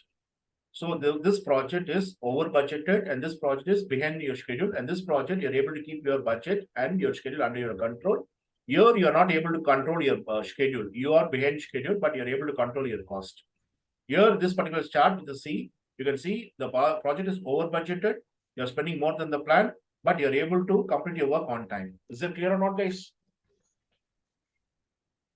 It's clear or not? Bala, what you will say for this number B? You can see number B, you're not able to keep. Is good or bad? No, that's clear. No, Like plan value is. the schedule performance is bad. You can see earned value, it's able to keep the cost under its control, right?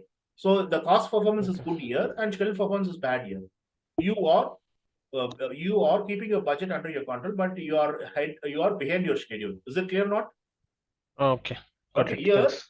you can see here you are able to keep your schedule under your control, but you are not able to keep your budget under the control. Here, you are keeping both the schedule and your cost under your control. Here, you can see you are not able to keep your budget as well as your schedule also under the control.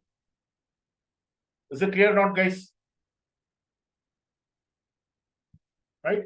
Okay. Now, Yes, yes. right? Yes, right? Or you want to undo it? Clear, Wala? Yeah. Okay. Okay. Now, why the earned value is getting this kind of rousing welcome from America? And they have named one certification body in America is called ANSI, American National Standard of Institute or Institute of Standardization. So they are 100 years. So 5 engineer association formed ANSI 100 years back, like your civil engineers, material engineers, electrical engineers, mechanical. So this 5 engineers association, they formed a body called ANSI. They will release a certification, they'll give some guidelines, and they'll certify some companies.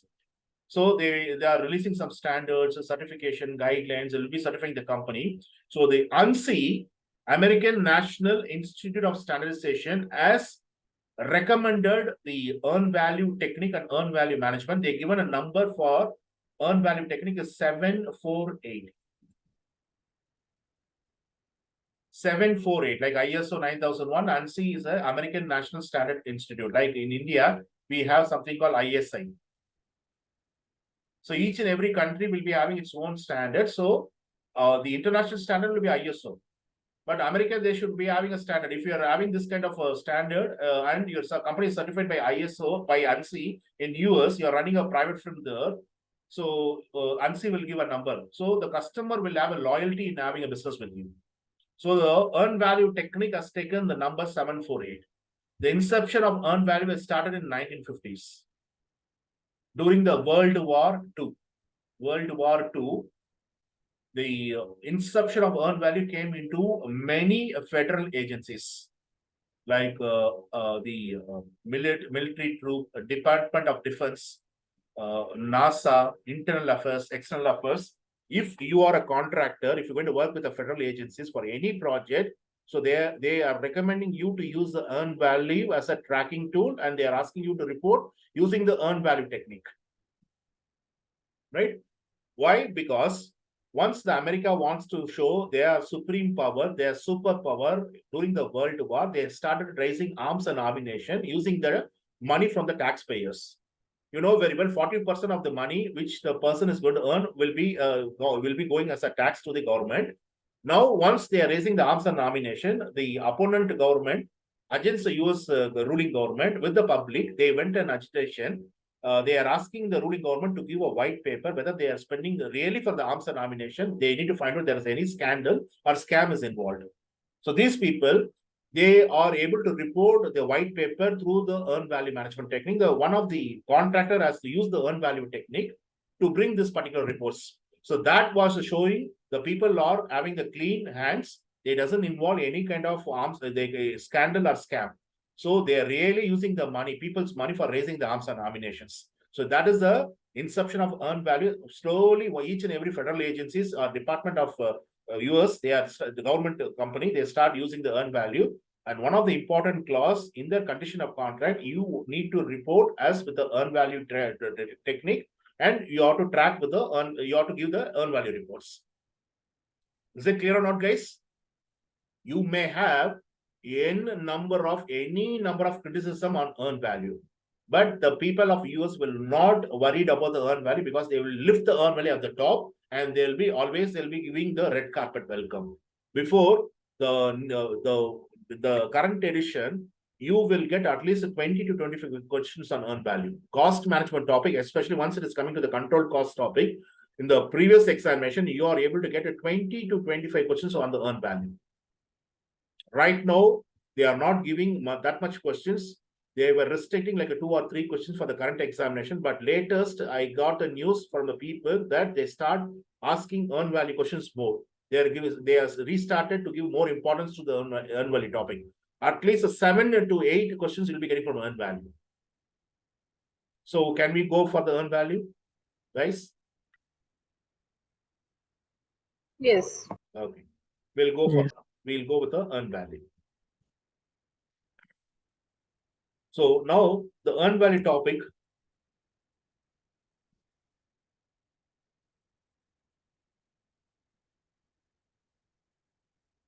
Now, earned value will have only 2 credits. It will give 0% credit. If the work is started, it will give only 0% credit. Or the work is 90% completed also, it will give only 0% credit. Or the work is 99.99% also is completed, it will give only 0% credit. Once you bring the complete planned work in that particular component, all the 100% work is gone into the component, then only it will be giving you 100% credit. So it will give you 2 credit, 0% credit, 100% credit. For a component, you will plan 100% work or less than 100% or more than 100%.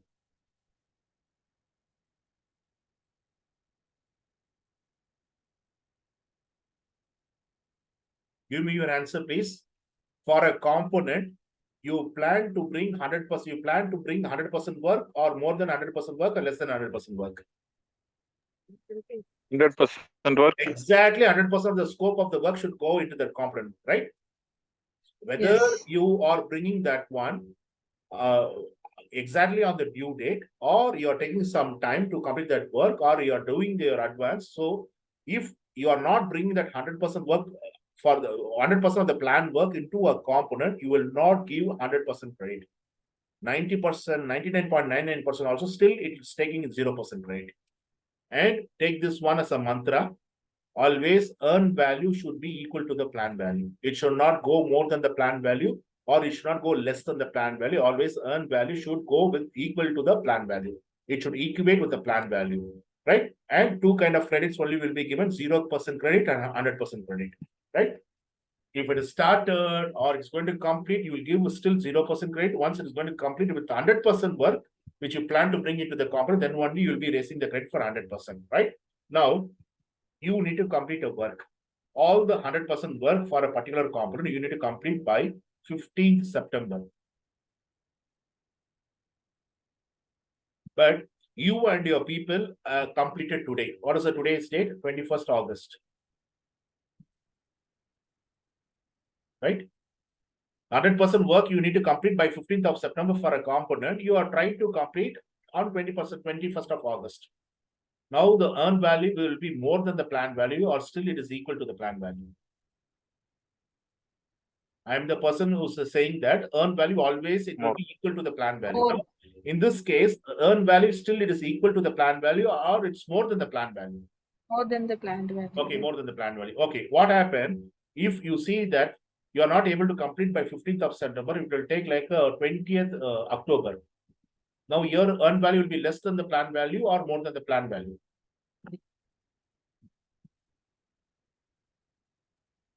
It will be less. It will be less than the planned value, right? Here, how you are saying more than the planned value, right? Okay, now 100% of the work which you plan to bring on which day? 100% of the planned work in the 15th of September, right? 15 September. Yeah. Yeah. But you are able to bring on 21st of September, right? Yes. So 100% of the work is done on 21st. Then you will be working for the same component, or you will be moving to the next component.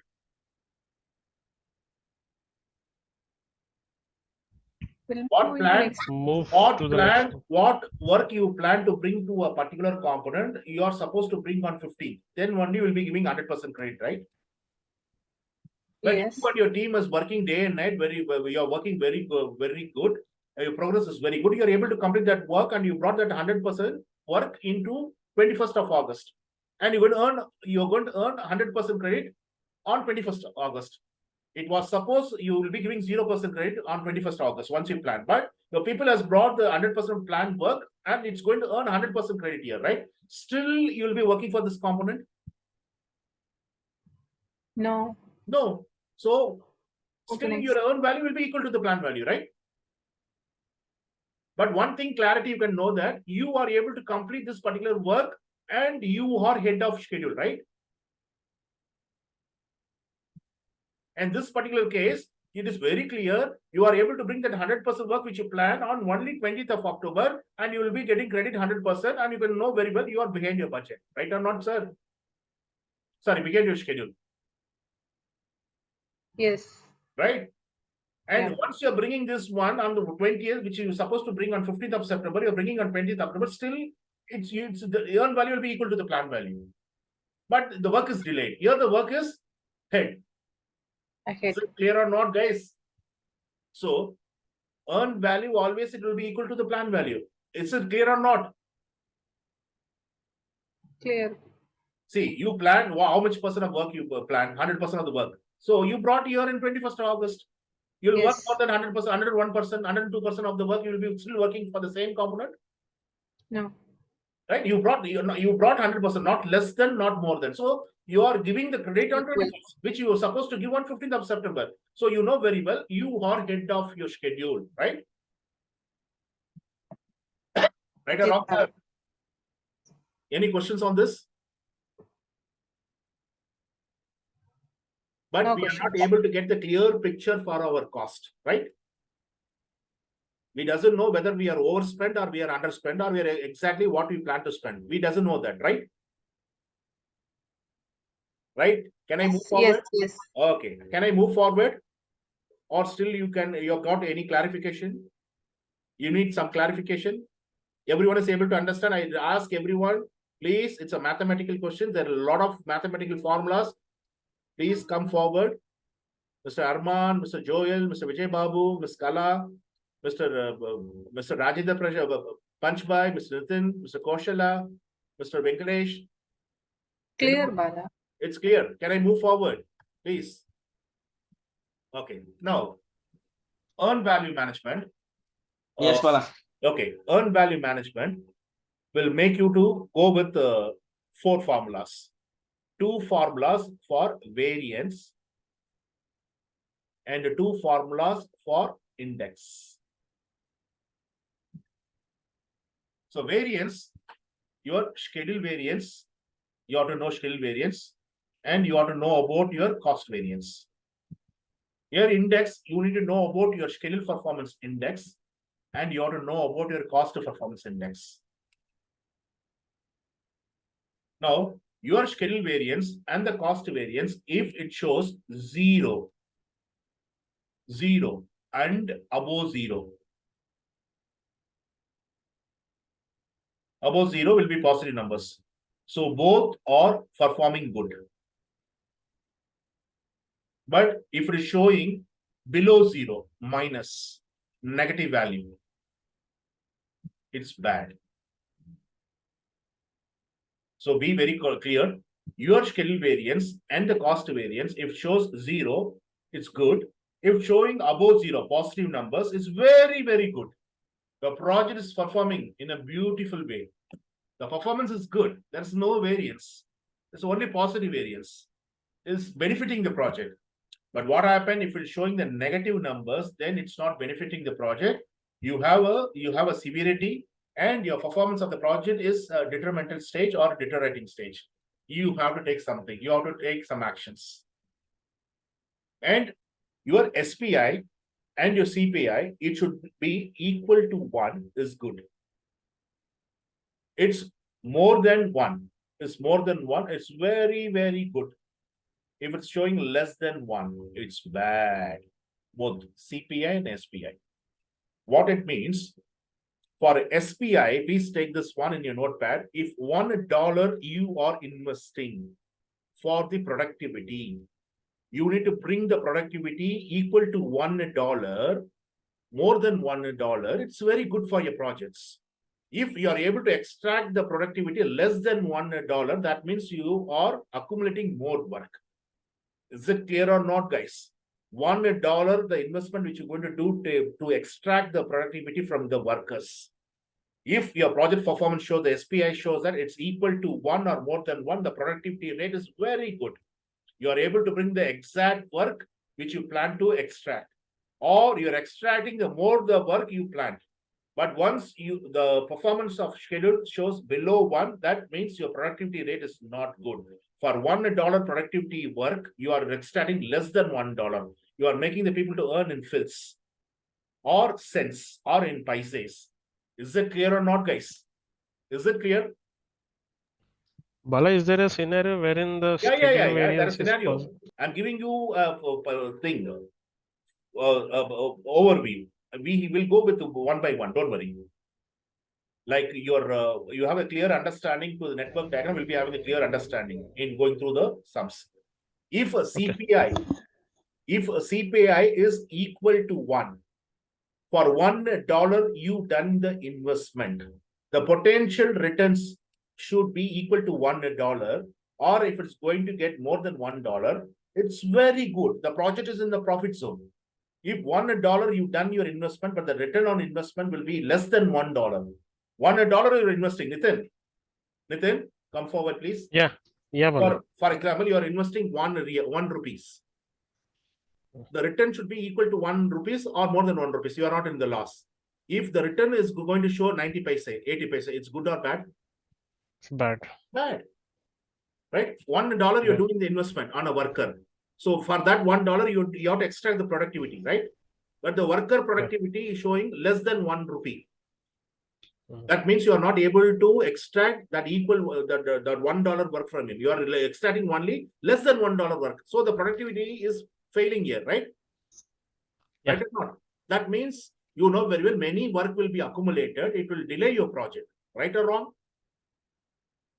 Okay. Yeah. You'll understand. It may be a super or it may be a silly example. It's simple thing for us to understand the SPA and CPA and SV and the CD, right? Take the formula. The formula for SV, scale variance, earn value minus plan value. If the question was asking you to find out the cost variance, then the formula will be earn value minus actual cost. Right? The formula for SPI, schedule performance index, earn value divided by PV, and schedule performance, cost performance index will be earn value divided by actual cost. So the variance, they are asking you to subtract the plan value and actual cost from the earn value. In the index, they're asking you to make a ratio, take a ratio from the earn value. So divide the value from the earn value, right? So whether it's SPI, you have to divide, you have to find out the ratio between the EV with the PV. Here, you have to find out the ratio if it is CPI, EV with the AC. So this is a formula. So variance, anything which is going to trip less than 0, it's showing negative. The performance will be a detrimental performance. You need to take an action.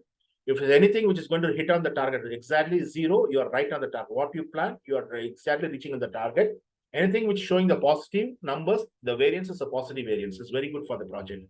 CPI, SPI, we can't get 0. We can get only 1. Anything which is dropping below 1, it's very bad. Anything which is coming above 1, equal to 1 or above 1 is very, very good. So can we go with the scenarios? Yeah. Okay, one by one, we can go. Okay, now you need to build row houses, row house. So the row house, you need to bring 8 house. The life cycle is a predictive life cycle, and we need to do this one in sequence, one by one. Each and every house will take 1 month to complete. So what is the total duration for you to complete the entire project? Please. 8 months. 8 months. 8 months. 8 months, right?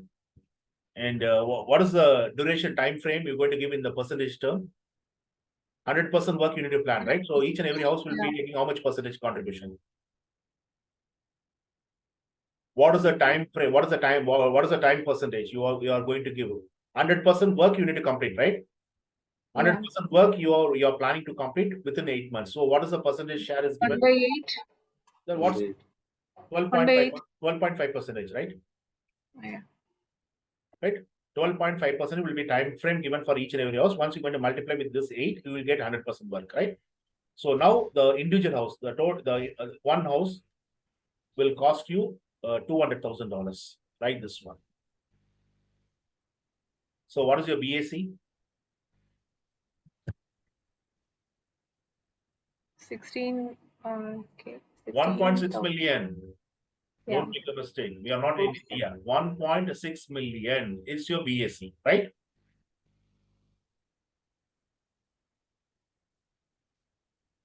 Right or not? So we plan to finish each and every house with the 200,000, and this is going to be a turnkey project. No one is able to complete the work within 1 month for us to understand about the earn value concepts. So 200,000 will be the investment done for one house, and we need to complete 8 houses. Our budgeted completion is 1.6 million, and the time frame is spent for each and every house is 1 month. 12.5% is given, right? Percentage share. Now, since it's going to be earned value, we can't give the credit if the house is partially completed. When will be when we are able to sell the house? Once you try to bring the complete planned work into that house, we are able to give the key to the owner where he is going to take the possessions, right? If it is 90% also completed, we will not give the credit. 99% also is completed, we will not be able to give the credit. If it is going to complete within 1 month and all the 100% work which you plan to bring into that house, then we can give credit 100%. We can't sell that house if we are completing that house less than 100%. Is it clear or not, guys? Can we go? Yes. Okay, you have to say the numbers. So at the second month, end of second month, you completed 2 houses.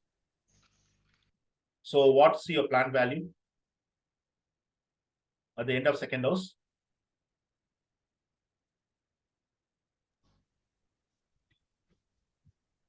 What's your plan value? How much you plan to spend? At the end of second month, Second you month, complete 2 2 houses. houses. What's the plan value? 2. 400,000, Two right? 400,000, yeah. Okay. Okay. You completed this 2 houses. So you're going to give 100% credit for the 2 houses, and you are able to give the key to Earned the value will be same. earn value is the same. Same. And you got the budget information, how much you spent. The person who's tracking the cost has said that exactly we spent 400,000. So at the end of the second week, we are able to produce a report for cost variance and schedule variance. What is the schedule variance? EV minus PV. Minus PV. So what is our EV? 400K. Here, this also PV is also 400,000, right? So what is our variance here? SP 0. 0. Cost variance P- also is 0, right? EV minus actual cost. You can see both the formula is using EV as a first number. So here also it will be 0. So we are right on the smack. We are smacking the target, right? Yeah. So we have a 0 variance. Is good or bad? So there is no need for us to take any kind of corrective or preventive actions because we are landing up to 0 variance. Is it clear, guys? Yes. Okay. Yes. Okay. What is our index? What is our index? Schedule performance index. EV. Earned value by planned value. Plan value. So EV is how much? 400,000. By 400. Okay, by 400,000. So what is our thing? 1. And what is our CPI? Same. EV by AC. AC. So we have 400,000 divided by 400,000. 1. It's good, right? It's not below 1. It's exactly equal to 1. What we planned, we are achieving that. So performance index is good. Right? Yes. Yeah. So now we have to know about the third month. The third month, the complete month was completed. The third month, at the end of the third month, we need to know, we have to collect the data, and we are tracking this, whether we are having the variance. What's our planned value for the third month? Into 12, 6 into 2. 600,000, right? And we are not able to complete our house. What's our earned value at the end of the third month? 0. No, at the end of the third month. End of the third month. 400,000, right? The first 2 months is 400,000. Third month, you are not giving the credit, so 400,000 only, right? Still 400,000, right? Right or not? Yes, yes. Okay. Two Yeah, houses yeah. only. And what Considering happened? 2 houses. You spend your money 100,000 for buying some material for transportation. You spend that money, which is half completed for that house. So what is your actual cost at the end of the third month? 500. Okay. So till date you spent 500,000 and the earned value is 400,000 and the plan value is 600,000. Now what is your skill variance here? 2 What is the skill even variance? minus 400,000 minus minus 600,000. 600K So you minus get 200. minus 200,000, right? Yeah, Good or bad? bad. Right. Cost variance is how much? 400,000 is the earned value and Minus what is money? Minus 500,000, right? So minus Minus 100,000, right? It's also bad. It's bad. Okay, we found out that one. So we need to find out the cost skill performance index and cost performance index. So what is our SPI? 400,000, right? At the end of the third month, the SPI is 400,000. It's the earned value divided by planned value. What's the planned value? 600K. 600. Okay, what is your SPI at the end of the third month? Can you Less use? than 1. Huh? Less than 1. Yeah, give me the number. 0.6 something. 0.67, right? And 0.66. Oh, okay, 67. What is our CPI at the end of the third month? 400,000 divided by Five. 500,000. So what is our CPI? 0.8. Point 0.8. So here you are able to draw the productivity or extract the productivity for every $1 you have invested. You're able to bring only 0.6 fils or cents. Here you are able to the return on investment for the project. You are able to bring only 80 fils or 80 cents or 80 paise. $1 is the investment, but you're able to bring only 80 paise. So it's not a good return on investment. Here you're not able to bring the productivity or extract your productivity. Right or not? Right or not, guys? Yes. So what you've done here, you are not able to find out the variance.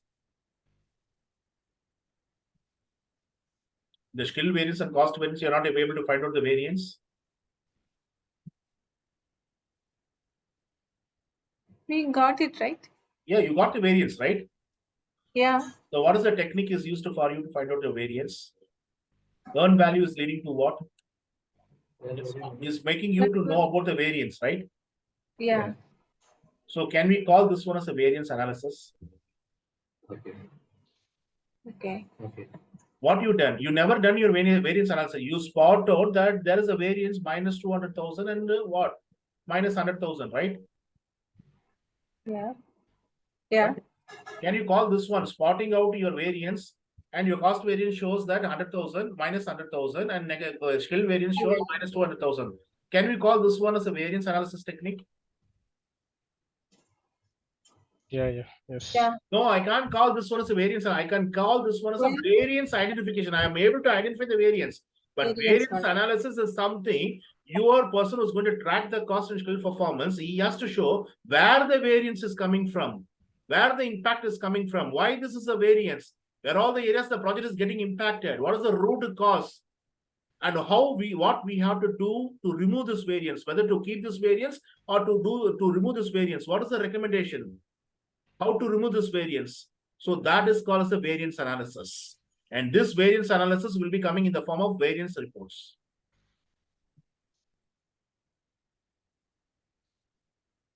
Is that clear or not, guys? Knowing about the variance only, you can't call this one as a variance analysis. It's variance identification. So you spot out your variance. But you need to know the exact root cause from where this variance occur. What is the impact it is going to give to the project? Where all the areas is getting impacted? What I need to do to remove this variance? How I'm going to keep this variance if it's showing a positive? So this is called as a variance analysis. So please note down, always earned value management using this earned value technique will make you to do a variance analysis. Through this, you are able to report a variance report. Earned value will lead to variance analysis that makes you to generate the variance reports. Is that clear or not, guys? So what kind of actions, what kind of change request you're going to recommend from your side? What kind of change request you're going to recommend? Preventive actions or corrective actions? You found Corrective. the variance in your existing work, right? Corrective Yeah. actions. So always Corrective variance analysis through the earned value management is recommending you to go with the corrective actions. As I said very clearly, the recommendation from the requester who's going to recommend for a change order or change request, they have to recommend what change request they are recommending to the CCP. Whether they are recommending for corrective actions, whether they're going to recommend for the preventive actions, or they're going to recommend for the defect repair. So always your variance reports through the variance analysis using the earned value management, you have to generate a report called variance report. The recommendation from your side will be corrective actions. Knowing about the variance, there is a variance, it's not the variance analysis. It's a variance identifications. The variance analysis will make you to go in depth. Is it clear or not, guys? Now, before closing, I'll say that project A and project B. It's a small project. It's a big project. Now the small project is giving you negative variance, minus 1,000. The big project is giving you the negative variance, minus $50,000. All the factors you're going to consider, both the project is not doing good. Either a small project or the big project. Both the project is in the worst conditions. Now, which project is more worse than the other project? Project A is more worse or project B is more worse? B. How we are able to say B? Can you justify, please, Nitin?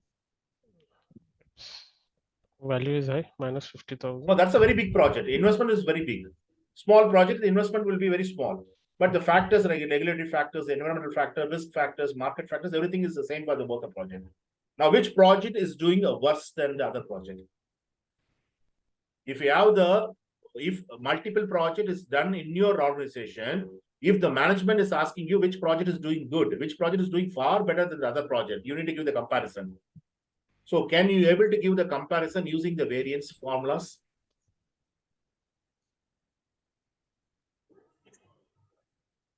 Can you use your schedule variance? Yes. Can you able to give that? Yes. Can you able to use your schedule variance and cost variance to give the comparison between the project happening in the same organization? Yes. No, There is a benchmark. no, not at all. Using There is a cost benchmark, variance- right, in the No. variance or Both the index. project is happening in the same organization. Your organization is performing both the project. You can't use your cost variance and skill variance formula to just compare both the projects, which is doing good, which is doing bad, which is more worse, which is doing more good. You're not able to give this kind of comparison. But if you are going to use your SPI and CPI, if the small project, the CPI and SPI shows that it is 1.12 and this is 1.02. Now, both the project is doing good, right? Positive side. It's earning more than 1. 1.02 is doing good. Point? 1.12 is doing good. 1.12. So small project is doing better than the big project, right or not? You can easily compare, right or not, guys? Both the projects are doing good. But small project is far better than the big project, right or not? You're accepting this? Yeah, index range. So your index will help you to compare your project. If you're going to perform many projects within the same organization, you are able to easily compare. Your variance formula will not help you to compare the projects. Is it clear or not, guys? Right? Yes. So any doubts? So we gone through 4 formulas. And I don't want to take much time. I can complete.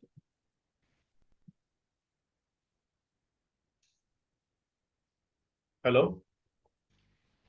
Yes, Bala, clear. Okay. Bala, just saying, I mean, sorry, I'll quickly just saying yes to your past question, because in variance also there are a benchmark, right?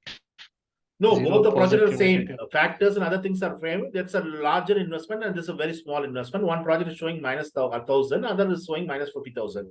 Now your supervisors are asking, your managers are asking, which is doing worse? Small project is doing worse than the bigger project, or bigger project is doing worse than the smaller project. They're asking you this one. They're asking you to compare and give the information. So Most of the organization, 99.99%, they will not use the variance formulas. They will go only with the performance index formula for them to give a clear comparisons. Is it clear, Nitin? Still not, but anyways, I'll figure it out. If Okay. anything is there, I'll speak to you. No worries. Yeah. Okay. Okay, so you're able to do this one? You have a screen in front of you, right? It will be like a 4 to 5 sums. You're able to do this one? Please note down. If you are getting the numbers for actual cost, examination point of view, if they are giving you the numbers for plan value and they are not giving any kind of numbers for earned value, but simply they're going to mark you 40% of the work. 40% of the work completed. So total 40% of the work completed, each and every component, 100% of work completed. So far, 40% of the work is completed. 100% work is completed in each and every component. So far, 40% for the entire 100%, right? So if they are giving any numbers to earn value, then what we have to do? You have to see the work completion, the percentage. So 40% of work completion should be multiplied with the budgeted completions. So that will be the earn value. I repeat, the earn value, they are not giving you any numbers. They are giving the numbers for plan value and actual cost. They are not giving any numbers to the earn value. Then you have to look for percentage of work completed. Percentage of work completed should be multiplied with budgeted completion, BAC. So that will be the formula for earn value. If they are not giving specifically, they will give this kind of an exam question without giving the numbers to earn value, but they will give the numbers to plan value as well as actual cost. So see that what is the budgeted completion and what is your percentage of work so far completed. So that gives you the earn value numbers. 100,000 is your budget, 40% of work is completed. Then what is your earn value? 100% is your 100,000 is your budget, 40% of work is completed. What is your earn value? 40,000. 40,000, right? 40,000. Yeah. Okay. So you have a similar kind of situations here. You can see questions in front of you. An engineering company was awarded a project with an original budget of 160,000 and valued at 1.5 million. The client has asked the project to prepare in-depth analysis of project performance and make a formal presentations. Now, how many hours or what many hours the project is earned? So they're given the planned hours, plan value 65,000, actual cost 73,000. But they are not giving any number to earn value. Only 40% of the work is completed. Now, how are you going to calculate your earn value? You're able to see a new screen in front of you, right? Yes. Okay, please give me the answers.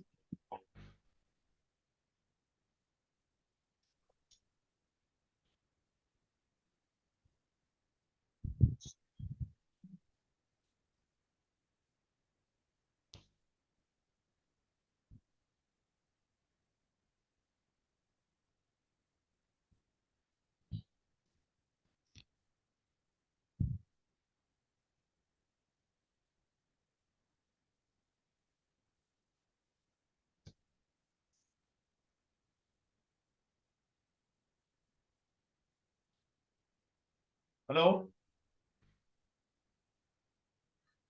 6 million. We have to calculate 150. So it's the zero is correct. 150, that much of zero. Yeah, that's correct. 1.5 million. Okay. They ask you to the first question A.1.1, they're asking you to find out the earn value. So formula for earn value, percentage of work completed multiplied by budgeted completions. Yeah. So now you need to bring the numbers.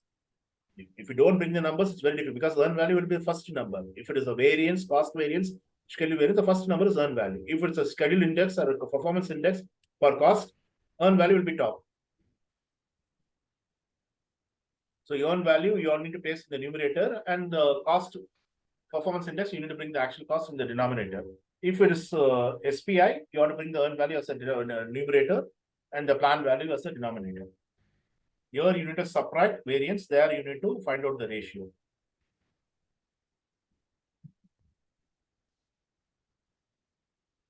See, what is the percentage of work completed? 40. Okay. So what is the original budget? 1.5 million. This one is the budget, right? BAC. 1 point, right? Yeah, 160K. Okay, 160. So 460. 40% for 160 will be giving you how much? It will give you 64,000, right? 64,000. This Yeah. is correct. This is correct. Right? This is correct. Okay, they are asking you to do the cost variance. So what is the formula for cost variance? Always earn 100. value should- cost instance actual cost. Always earn My- value should brought as the first number. They are asking you to find, they are asking you to subtract the actual cost from the earn value. So earn value is 64,000. What is your actual cost? Actual hours here. 73K. 73,000 hours. Okay, 73 hours should be subtracted from 64,000, right? Sure, minus 12. Oh, minus 12. EV minus AC, right? 64 minus So that will come around 9,000, right? 73. Minus 5%. Minus 9. Yeah, sorry. Cost That- variance. I am very weak in maths and you are more weak than me, it seems. Ms. Kala, It's a time constraint. That's why. okay. No, you are counting the zero numbers also, whether it's a million or billion. Time is up, Bala. That's why mine is Okay, not okay. working. No, only 4 sums, man. We can finish or we can continue, please. Can continue and close it. Okay. Okay, what is the Schedule variance here? What is the formula for Schedule variance? EV minus PV. Minus EV. We know very well 64,000 is our 64 EV. minus What is our plan value? 65. Minus 65, right? Yeah. So what is your Schedule variance? Minus 1,000. Minus 1,000. So A point 1.3 also will go with the 1,000, right? What is the CPI? EV by AC. Okay. So What is our 65 by EV? 65. Sorry, 64. 64,000 divided by 73. 64 divided by 73K. Yeah.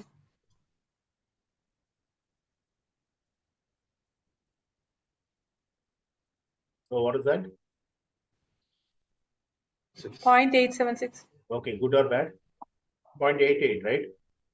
Yeah. Okay. Round off. Yeah. Round up. Okay. EV by PV.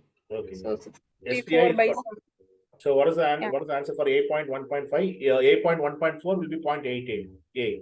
And what is the answer for A point 1.5? SPI EV divided by PV. EV is 64,000 and PV is 65,000, right? 0.98. Marginally, it's going to miss that one, right? 0.98. Okay, EAC now we'll see tomorrow, day after tomorrow, because we have another 4 to 5, another 8 to 9 formulas. Now, what is the status of the project? Cost is favoring you, or schedule is favoring you, or no, nothing is favoring you? Unfavorable. Unfair, C. both is unfavorable, C. So 8.7 is a C. The only one remaining is 8.1.6. So tomorrow, day after tomorrow, we will go with the forecasting technique. Right now, we've seen the variance analysis technique using the earn value management. So now we need to go with the forecasting technique to forecast our future conditions. Right? So thank you Fine. guys. Sorry to take much time. Thank you. Thank See you on Thank Wednesday.